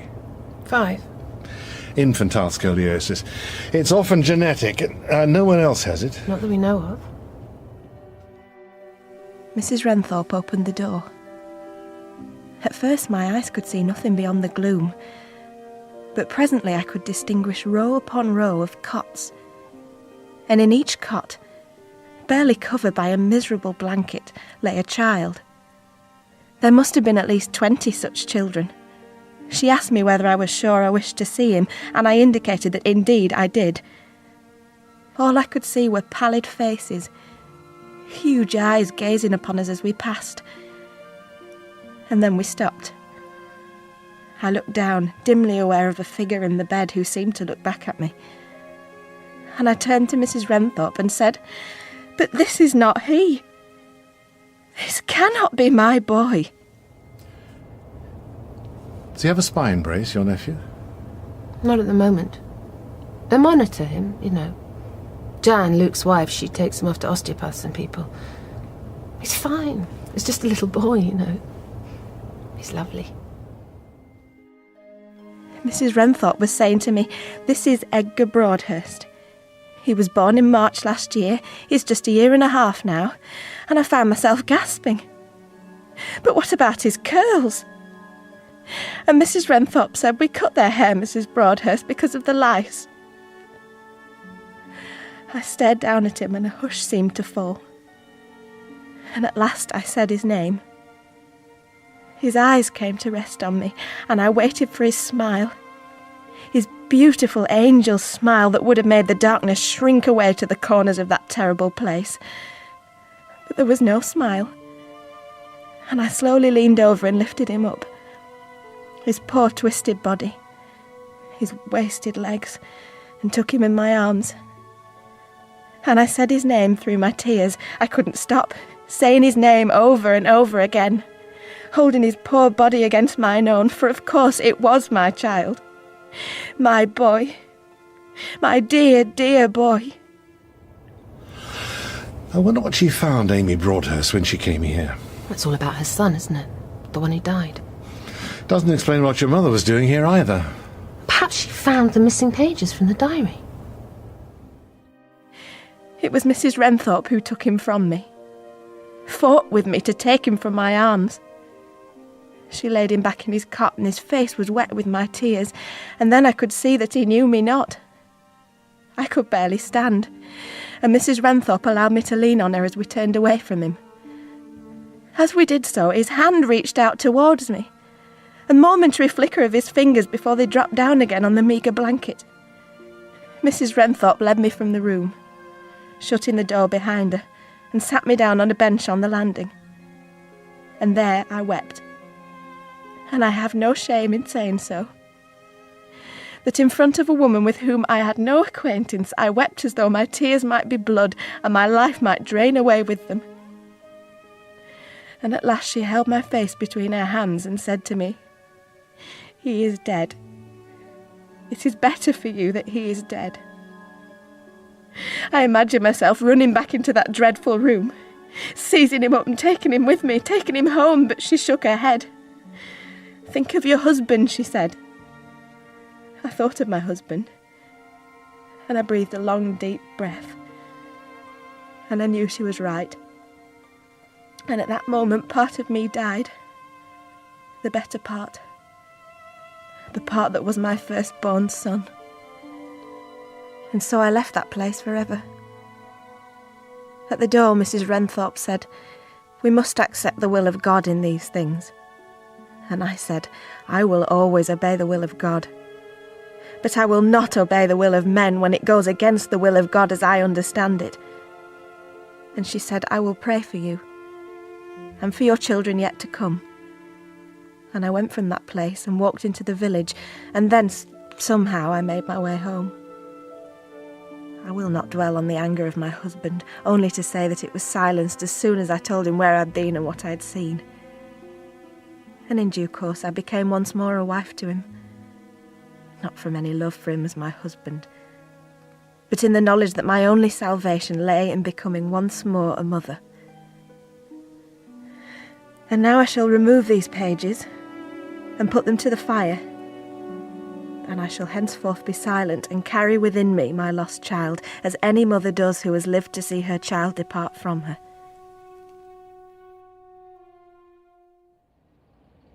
I knew from the Broadhurst papers that the child must have been sent to an asylum of some kind, and then I found that George had mentioned the address in a letter to his sister, and then I talked to the Yorkshire Area Museum Service.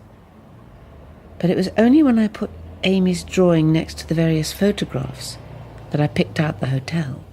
I took a taxi from the station and asked him to drop me off at the gates so that I could walk up the drive as Amy must have done. And I knocked on the door, as she did, and I went inside. And every room I went into, every corridor I walked along, I wondered, did she see this?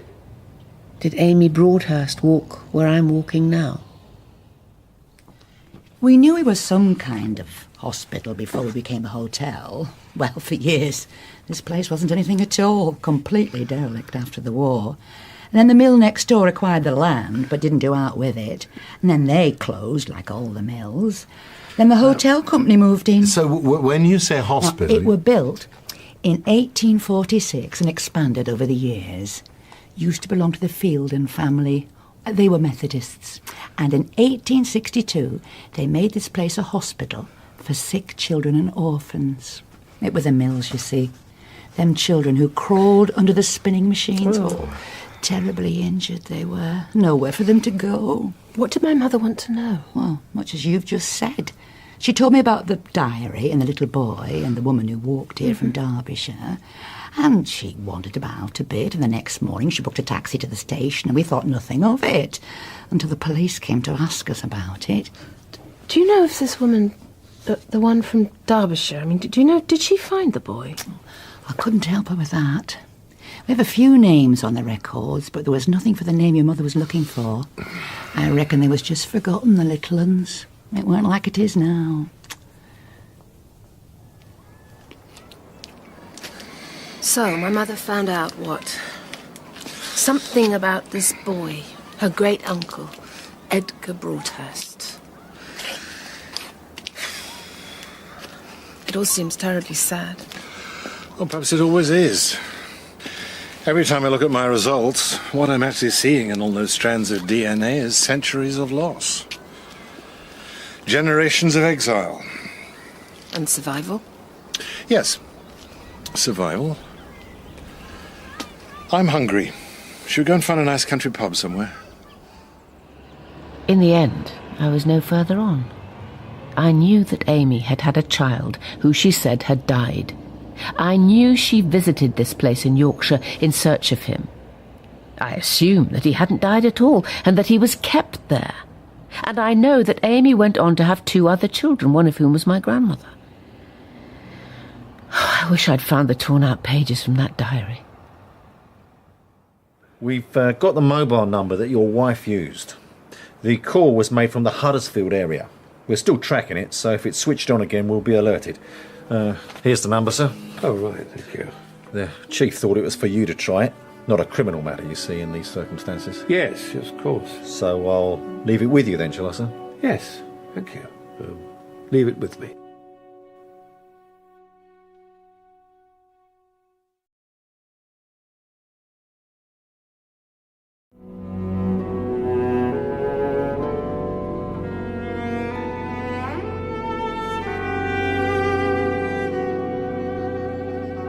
Every room I went into, every corridor I walked along, I wondered, did she see this? Did Amy Broadhurst walk where I'm walking now? I look at strands of DNA, but what I'm seeing is a whole story of exile and loss. And survival. Survival. We've got the mobile number that your wife used last week. The phone company tracked the signal for us. I found Hannah Nathanson on the internet site. But I still don't know who she is. I've put out more searches, so I hope something comes back. You sound exhausted. Oh, I am. And today I'm having lunch with Daniel, and I've got therapy after work, and then I'm eating Sue for a drink after that. Poor Mark. Why poor Mark? It's me who's having the crisis. Has Daniel's car got leather seats? On December the 31st, 1974, we hosted a New Year's Eve party at the Sussex house. 1974 had been quite a year, what with the fall of the Heath government and the ending of my brief political career. It was Lucinda who suggested a party. Once again, she was cleverer than I was. She knew that a few well-chosen invitations would smooth my path back into the law. What a mad idea that party was. My marriage still in shreds, both of us walking on broken glass where the other was concerned. I invited all these old colleagues of Richard's. Can't think why.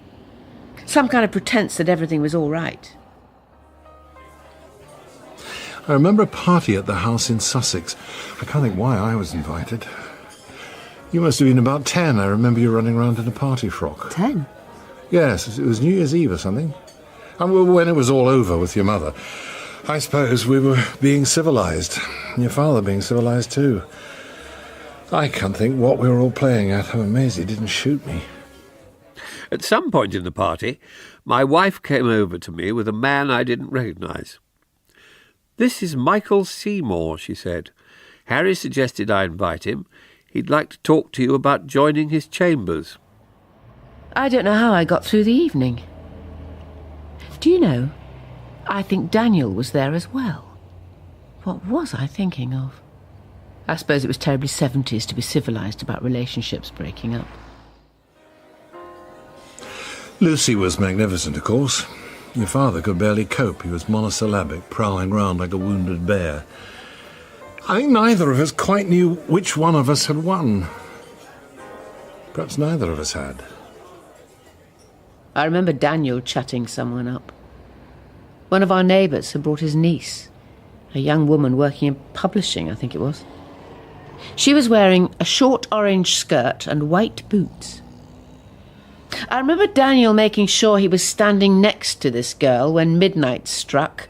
I was standing next to Richard, but he turned to the person on his other side, one of our neighbours, and kissed her politely on the cheek. At midnight, I glanced across to Richard and Lucinda. They were standing there, holding hands. It was January the 1st, 1975. Weren't you terribly upset? Anyway, I had the offer from Berkeley sitting on my desk at home. Sometime in the small hours, I left the party, went straight to my desk and wrote my reply, accepting their job. Do you know, I think Daniel left with that girl in the white boots. In a way, it made me feel better. If I was your father, I'd just keep dialing the number. He says it's switched off. Do you know the number? No. No, and I could try it if you got hold of it. What? You mean you'd phone my mother? Well, what's wrong with that? Daniel, who is Brigitte? How are things? Do you remember a New Year's Eve party here? You must have been quite small. There was a man there I was considering shooting. There was? Daniel Ellsworth. Your mother had an affair with him. Oh. That party, just found it in my memoirs. New Year's Eve, 1974. Must be the same party. Didn't even mention him. Remember staring at my father's old 12-bore and wondering whether it would still work. Still, not something I could really write in my book, I suppose.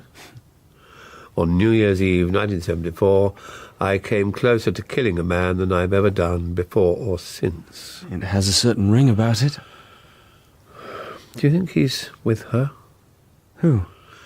Daniel bloody Ellsworth. No, I'm sure he's not with her. How can you be sure? Well, my greatest fear in all this is that she has in fact fallen in love.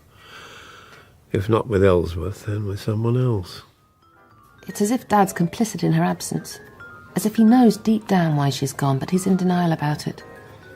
To face up to it would mean confronting something about the two of them that he's been hiding from himself for all these years. Did your therapist say that?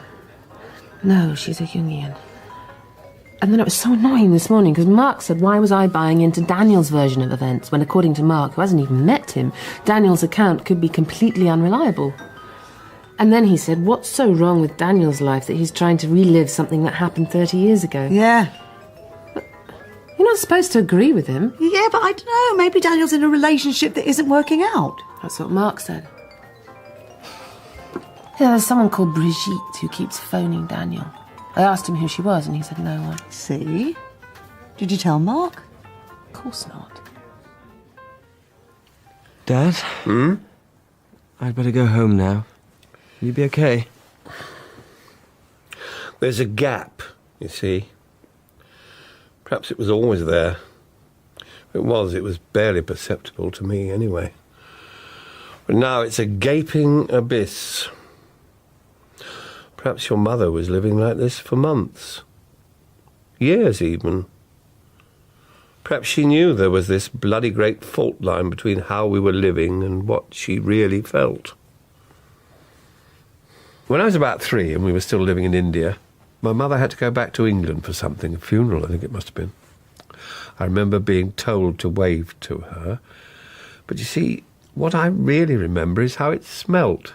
Probably a mixture of my mother's scent and the flowers in the garden and whatever they were cooking in the kitchen at the time. I didn't know if I was ever going to see her again. I didn't even cry. I remember this dead feeling in the pit of my stomach. There were no words, you see. No memoirs, no clever ways of telling that story. The only way to tell that story would be to mix up Chanel No. 5 and fenugreek and whatever it was that grew in our garden by the drive. And even then, it wouldn't be a story you could tell. Dad, if you phone Mum, then... That New Year's Eve party, what I really remember is too much champagne, the smell of wood smoke, a girl in white boots, for some reason, can't think who she was. I remember your mother's scent. She always wore Worth in those days. I remember that every time I looked at her, I found I had tears in my eyes. You're still online? Well, I suppose if it's not genealogy, it's trying to find out whether the Roundheads wore pants under their jerkins. It's amazing. All these different paths. And the whole world ended up in the East End. I've got a reply. 1897, a Hannah and Rachel Nathanson living at number 11C Adler Street, Whitechapel. How was your dad? Oh, it was weird. He mentioned Daniel. Told me he was Mum's lover. Went on about a party. I didn't know what to say. He's giving up, isn't he? I suppose if you left me, I'd have to rewrite everything, wouldn't I? Would you? I mean, our life together. If you left, I'd have to reassess everything. All the things I thought were good. All the things you think are good, they are good, aren't they? I looked in the files. There's a copy of a letter that Mum wrote to a charity in the City of London. It's a children's charity, goes back years. It's something to do with the cloth workers' company. She wanted to know about a child called Rachel Nathanson, who was a year old in 1896, and who might have been adopted around that time by a couple called Alice and Walter Reynolds. He was a solicitor who worked in the Minories. The child's mother was called Hannah Nathanson, and she was Polish, Jewish. She'd arrived earlier that year from Łódź and was working in one of the clothing workshops in Whitechapel. Wow. Well, that's her then. If Rachel Nathanson became Rachel Reynolds... Well, that's our great-grandmother on Mum's mother's side. Which means we're partly Jewish. No, it means we're entirely Jewish. It goes through the mother. Daniel told me. I wonder what happened to Hannah Nathanson. Dear Mother and Father, we arrived safely in a place called Hull. Uncle Solly said it was on the way to America. Little Rachel was good as gold on the crossing. I think she's too young to get sick like the rest of us. I will write more when I have time. Your daughter, Hannah. Dear Mother and Father, I hear the news from Kiev and Odessa, and it darkens my heart. I hope you're both safe, and my dear brothers. If my husband had not been taken from us, and so viciously too, I would have stayed in Łódź with you.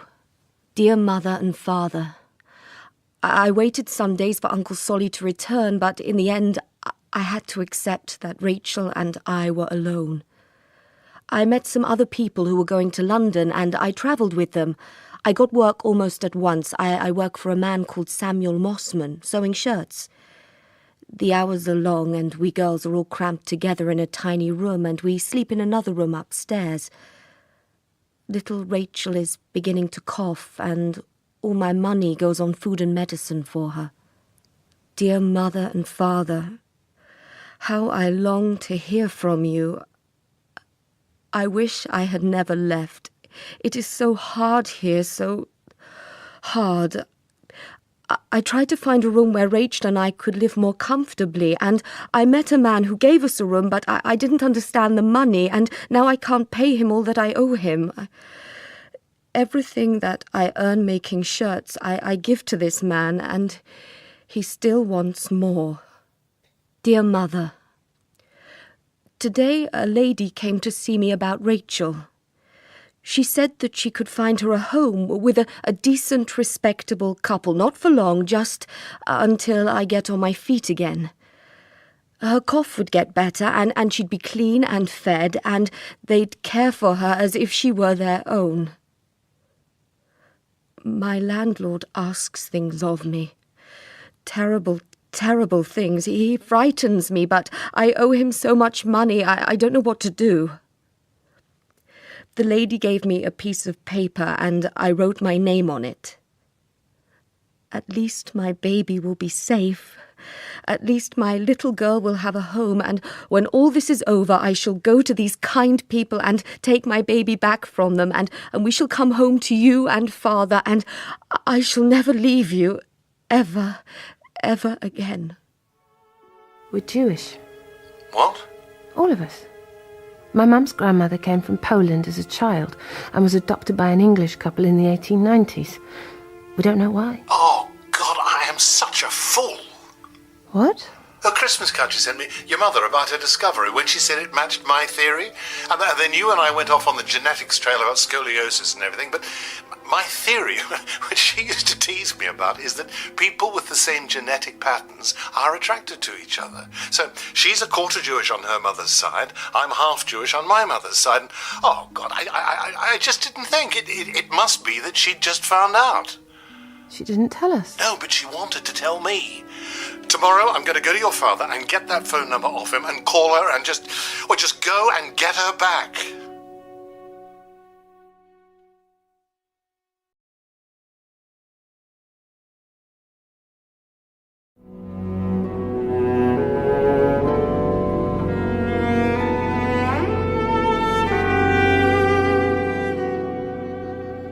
My mum's grandmother was Jewish. She came from Poland as a child. There's a gap, you see, between what I think is happening and what is actually happening.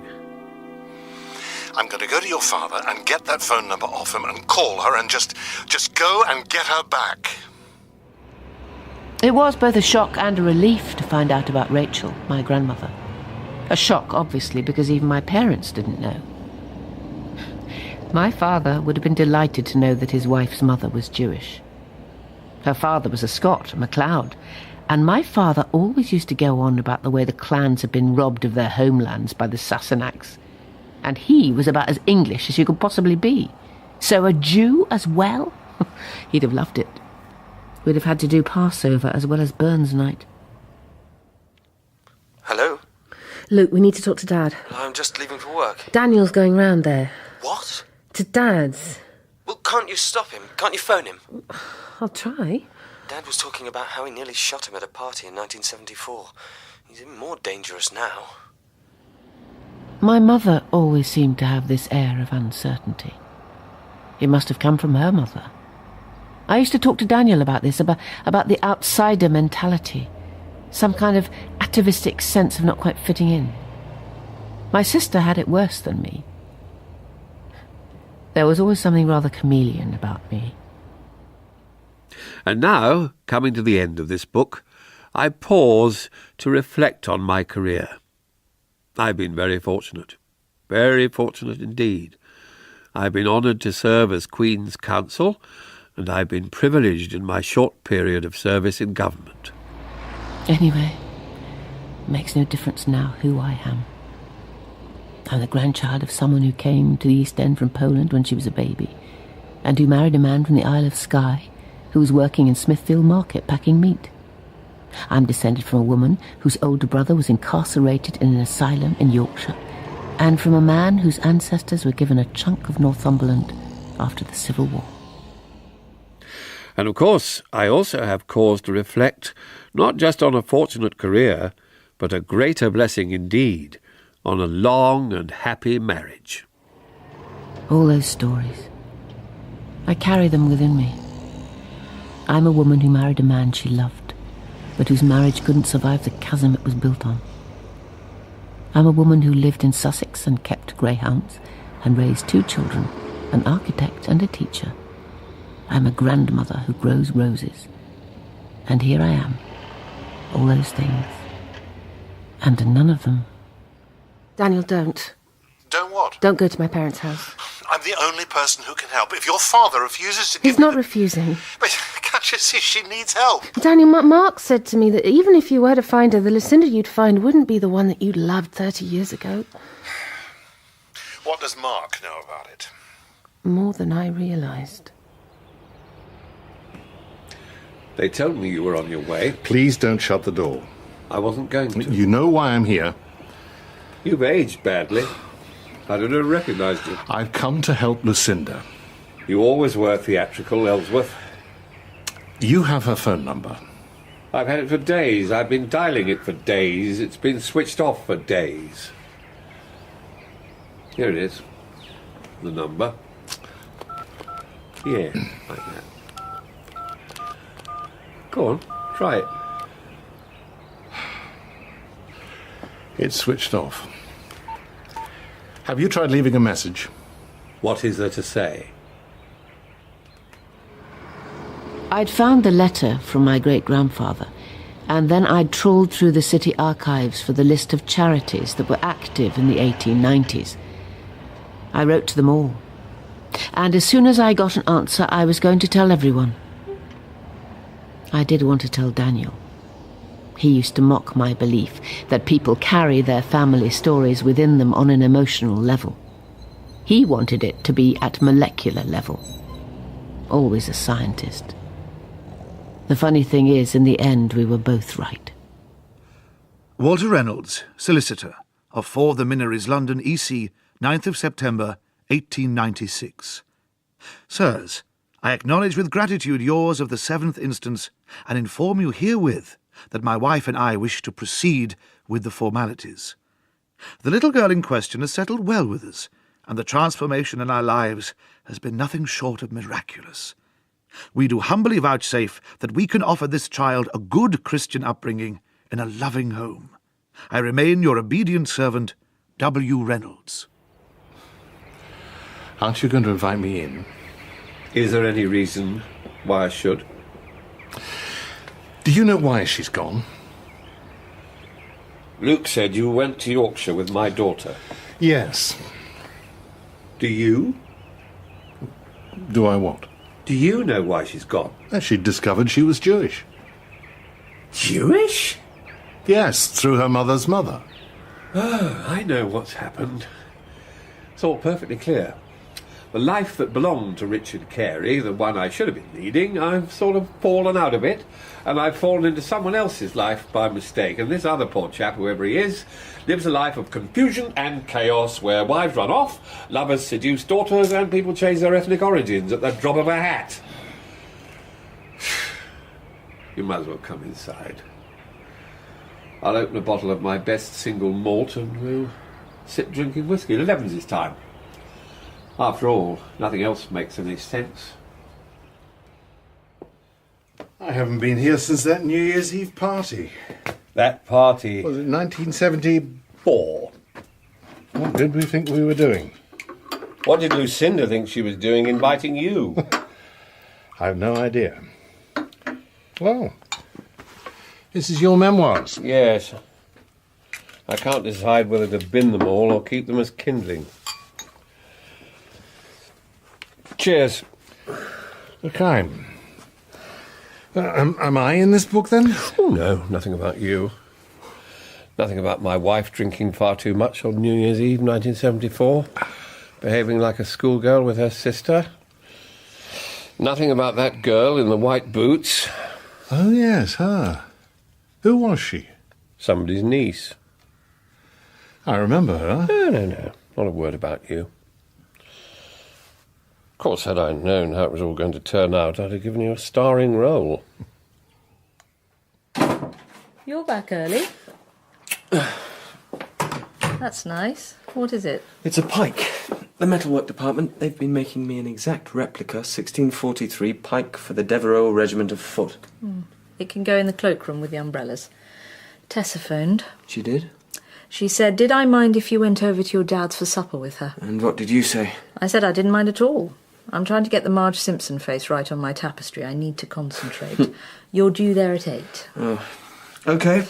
And she also said Mark sends his love. Right.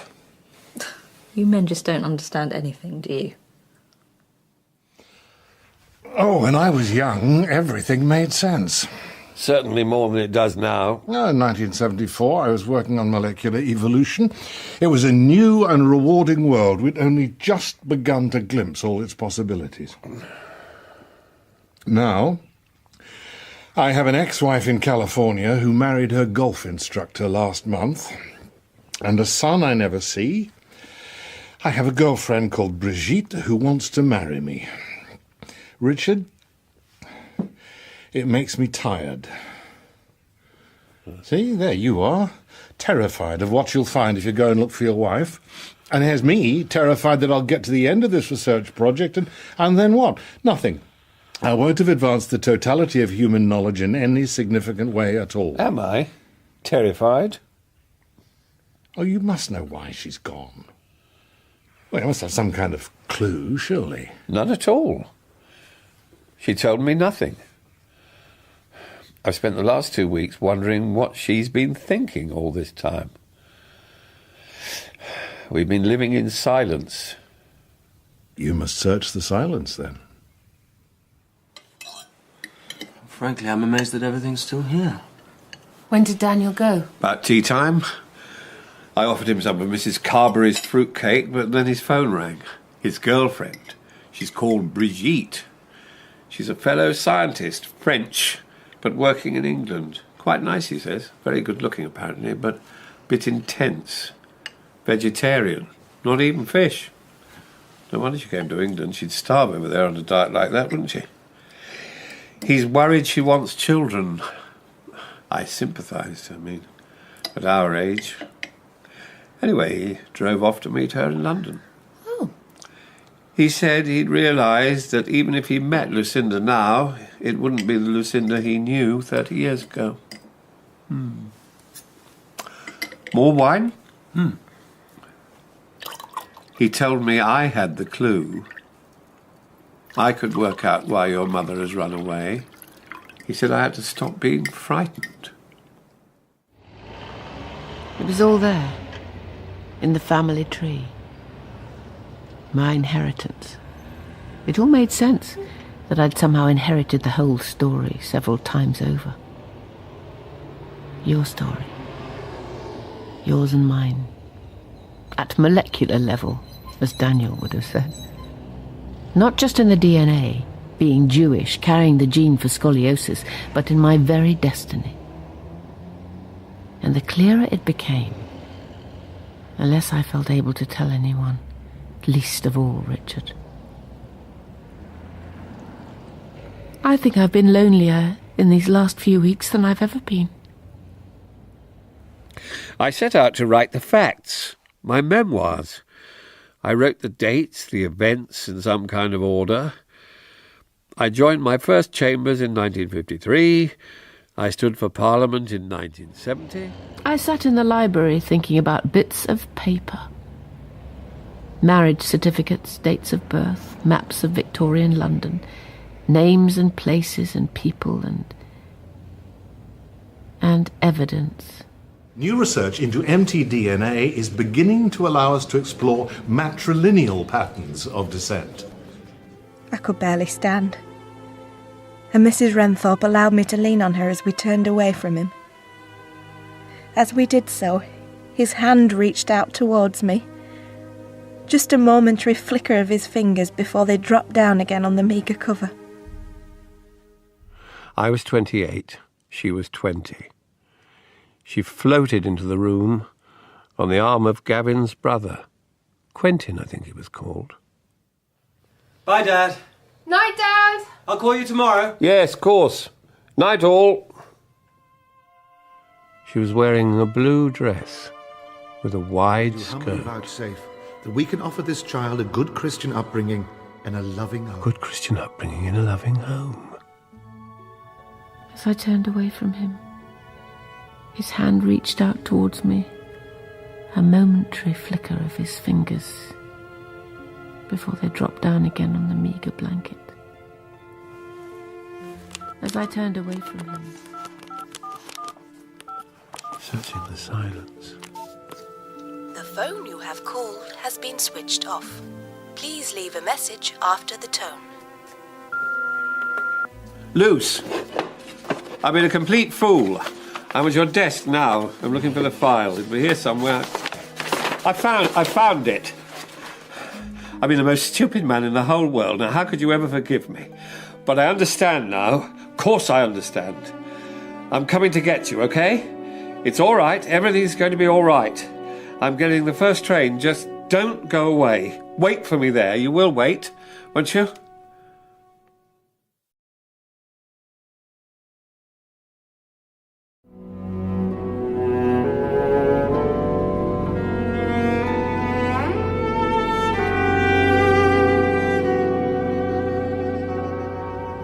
I think my mother's needs were never really met in her marriage. There was always part of her that she was withholding. The blessing of a long and happy marriage. How do you know when anyone's happy? I've always thought it's just a matter of time before she comes home again. The sort of crisis someone has in their mid-60s is bound to have its roots in something much earlier. Just don't go away. Wait for me there. You will wait, won't you? Taxi! Hello? I've come in search of my wife. Oh. Is she here? Yes. I mean... Lucinda? Oh, I phoned. you did? Message, you know. Hopeless, obviously, mobile thing. I left several, in fact.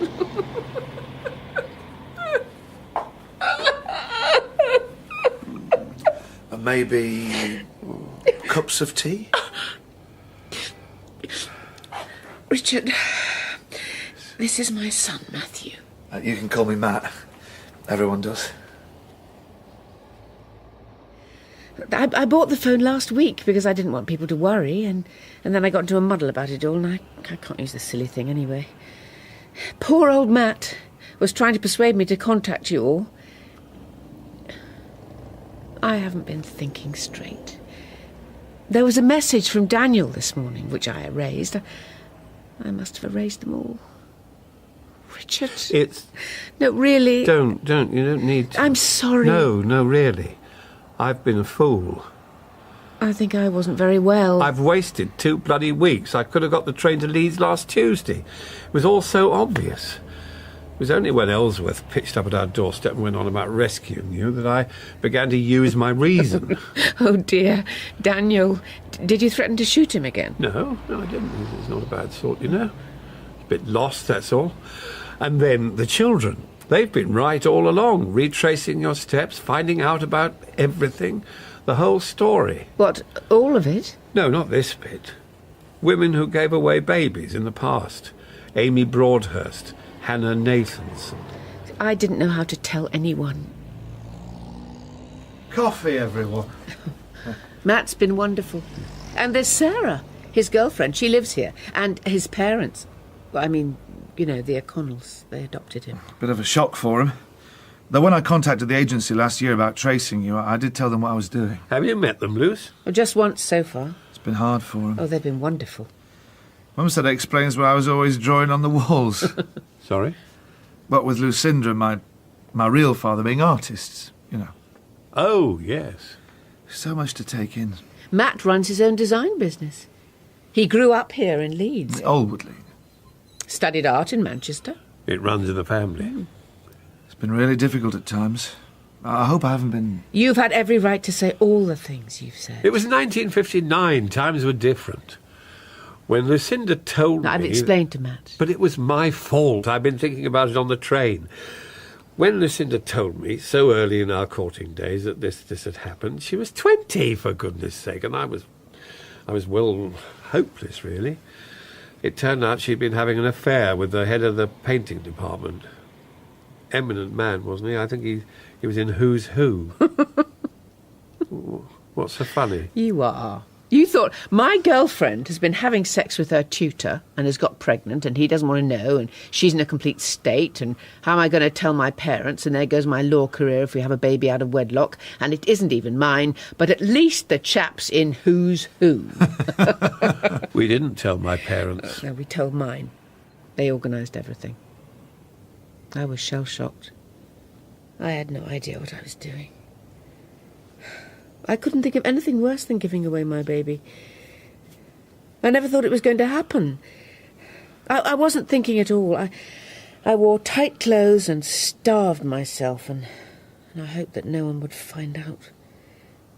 And I waited for everything to be all right. I thought you'd make it all right. You were so solid and reliable and right about everything. How could I? How could I make it all right? I was as shocked as you and angry. I didn't know anything about anything. I knew I wanted to marry you. I wanted everything to go back to how it was, to go back to normal. And I thought your parents were people who understood that kind of thing. I left it to them. I waited for you to rescue me. I'm sorry. And now you have. I can't get hold of Dad, Luke. There's no answer at the house. Can you go round there later, maybe? I'll try. I think we've got it all wrong. You do? It was something Mark said last night. It made me think about all Mum's stories. I don't think Amy and Hannah and all these Broadhursts and Hardys... I mean, they are the point, of course. They're part of the story. But what I mean is, whatever made Mum run away, it's not about what happened then. It's about whatever was happening in the present. Well, that doesn't help us find her. No. What did Mark say last night? He said it's important not to get trapped by the past. It was Amy Broadhurst who drove me mad, I think. In the Broadhurst papers, there was some medical stuff about twisted spines, and that caught my eye because of Jakey. But I didn't think anything of it. And then I found Amy's diary, and I realised that when she said her child had died, she didn't mean died. And there was all this stuff about walking to Yorkshire, and I began to think about this missing baby. And something inside me that had been asleep for 43 years woke up. Where are you? At work. Dad seems to have gone. Gone? He's thrown loads of paper all over the study and he's gone. That's all we need. On the dining table there's a scrap of paper with a mobile phone number on it. And there's a piece of jewellery, an old locket. Inside there's 2 locks of hair, little curls, like baby hair. Then I started on the Reynolds side. I knew they'd had this child called Rachel, and I couldn't find a birth certificate for her. Then I found out that Alice Reynolds was 40 years older than her daughter, which was unusual for those days. And I wondered if she'd been adopted. So I contacted lots of charities, city liveries. They have excellent archives. And then in the end, I found Walter's letter about giving her a home. Then I had to find out who she was. I got the name Nathanson from an engraved box that was in my mother's things. I started searching under Nathanson on the internet. I pieced most of it together, but I couldn't find anything about Hannah Nathanson. I thought about this young woman, abandoned in London, having to give away her baby in 1896.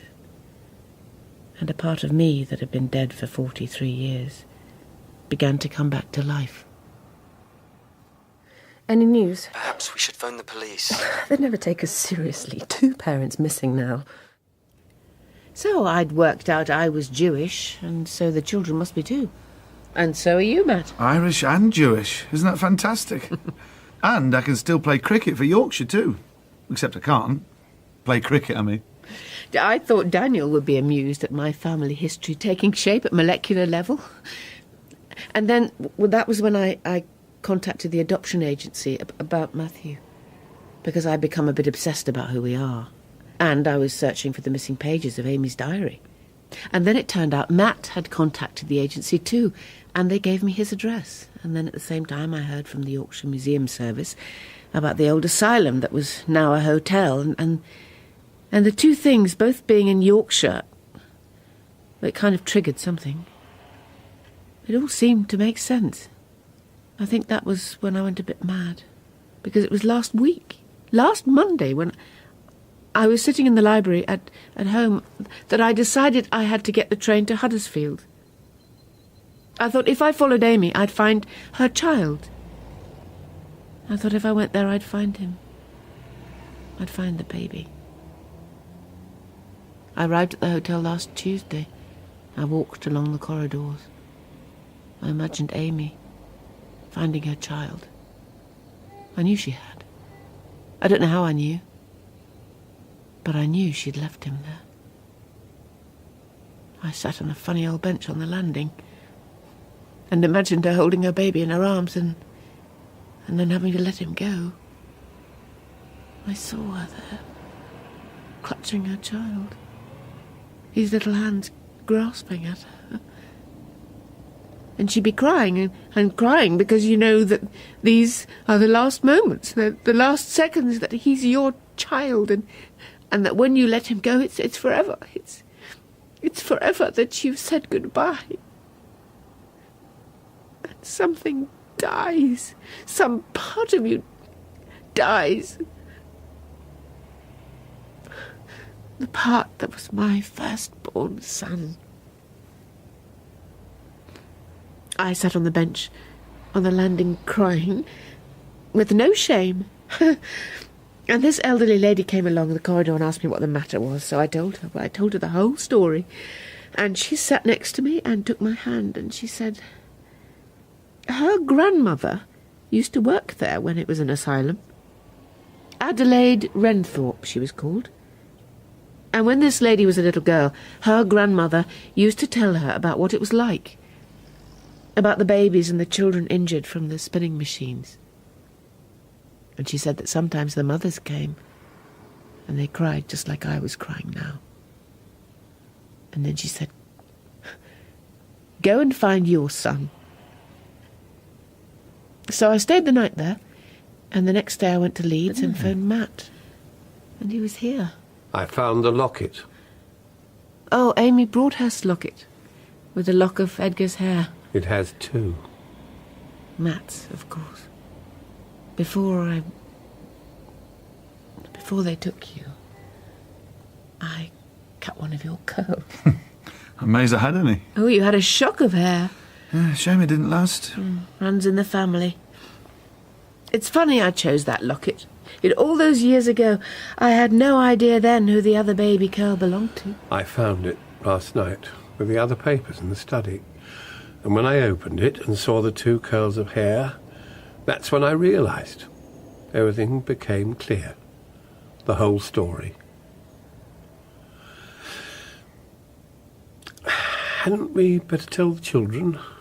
They'll be worrying. Luke. I was just going to phone you. Dad's just phoned. Mum's just phoned. I don't understand They're in anything. Leeds. She went mad. He went after her. He's been there all day. And we've got a brother. Got a brother. This is Sarah, my girlfriend. This is Richard. You'll stay, of course. Well, there won't be a train this late. Has anyone had supper? No. Well, I'll do some pasta. No, I will. You must be exhausted. Sarah's expecting a baby. Oh. And she'll have 3 grandmothers. Who will? The baby. They've done all those tests. They know everything about the baby. They know it's a girl and everything. Oh, congratulations. Thank you. Must make you a step-grandfather or something. Oh, well, it's awfully kind of you. I'll just do pesto. We can eat in 10 minutes. Well, I'll make up a proper bed. Lucinda's been on the single futon all this time. No, I'll make up the bed. And then tomorrow... Tomorrow? Tomorrow I'll take you home. Home? Well, it's time I went home. But this is just the beginning. I want to know what happens next.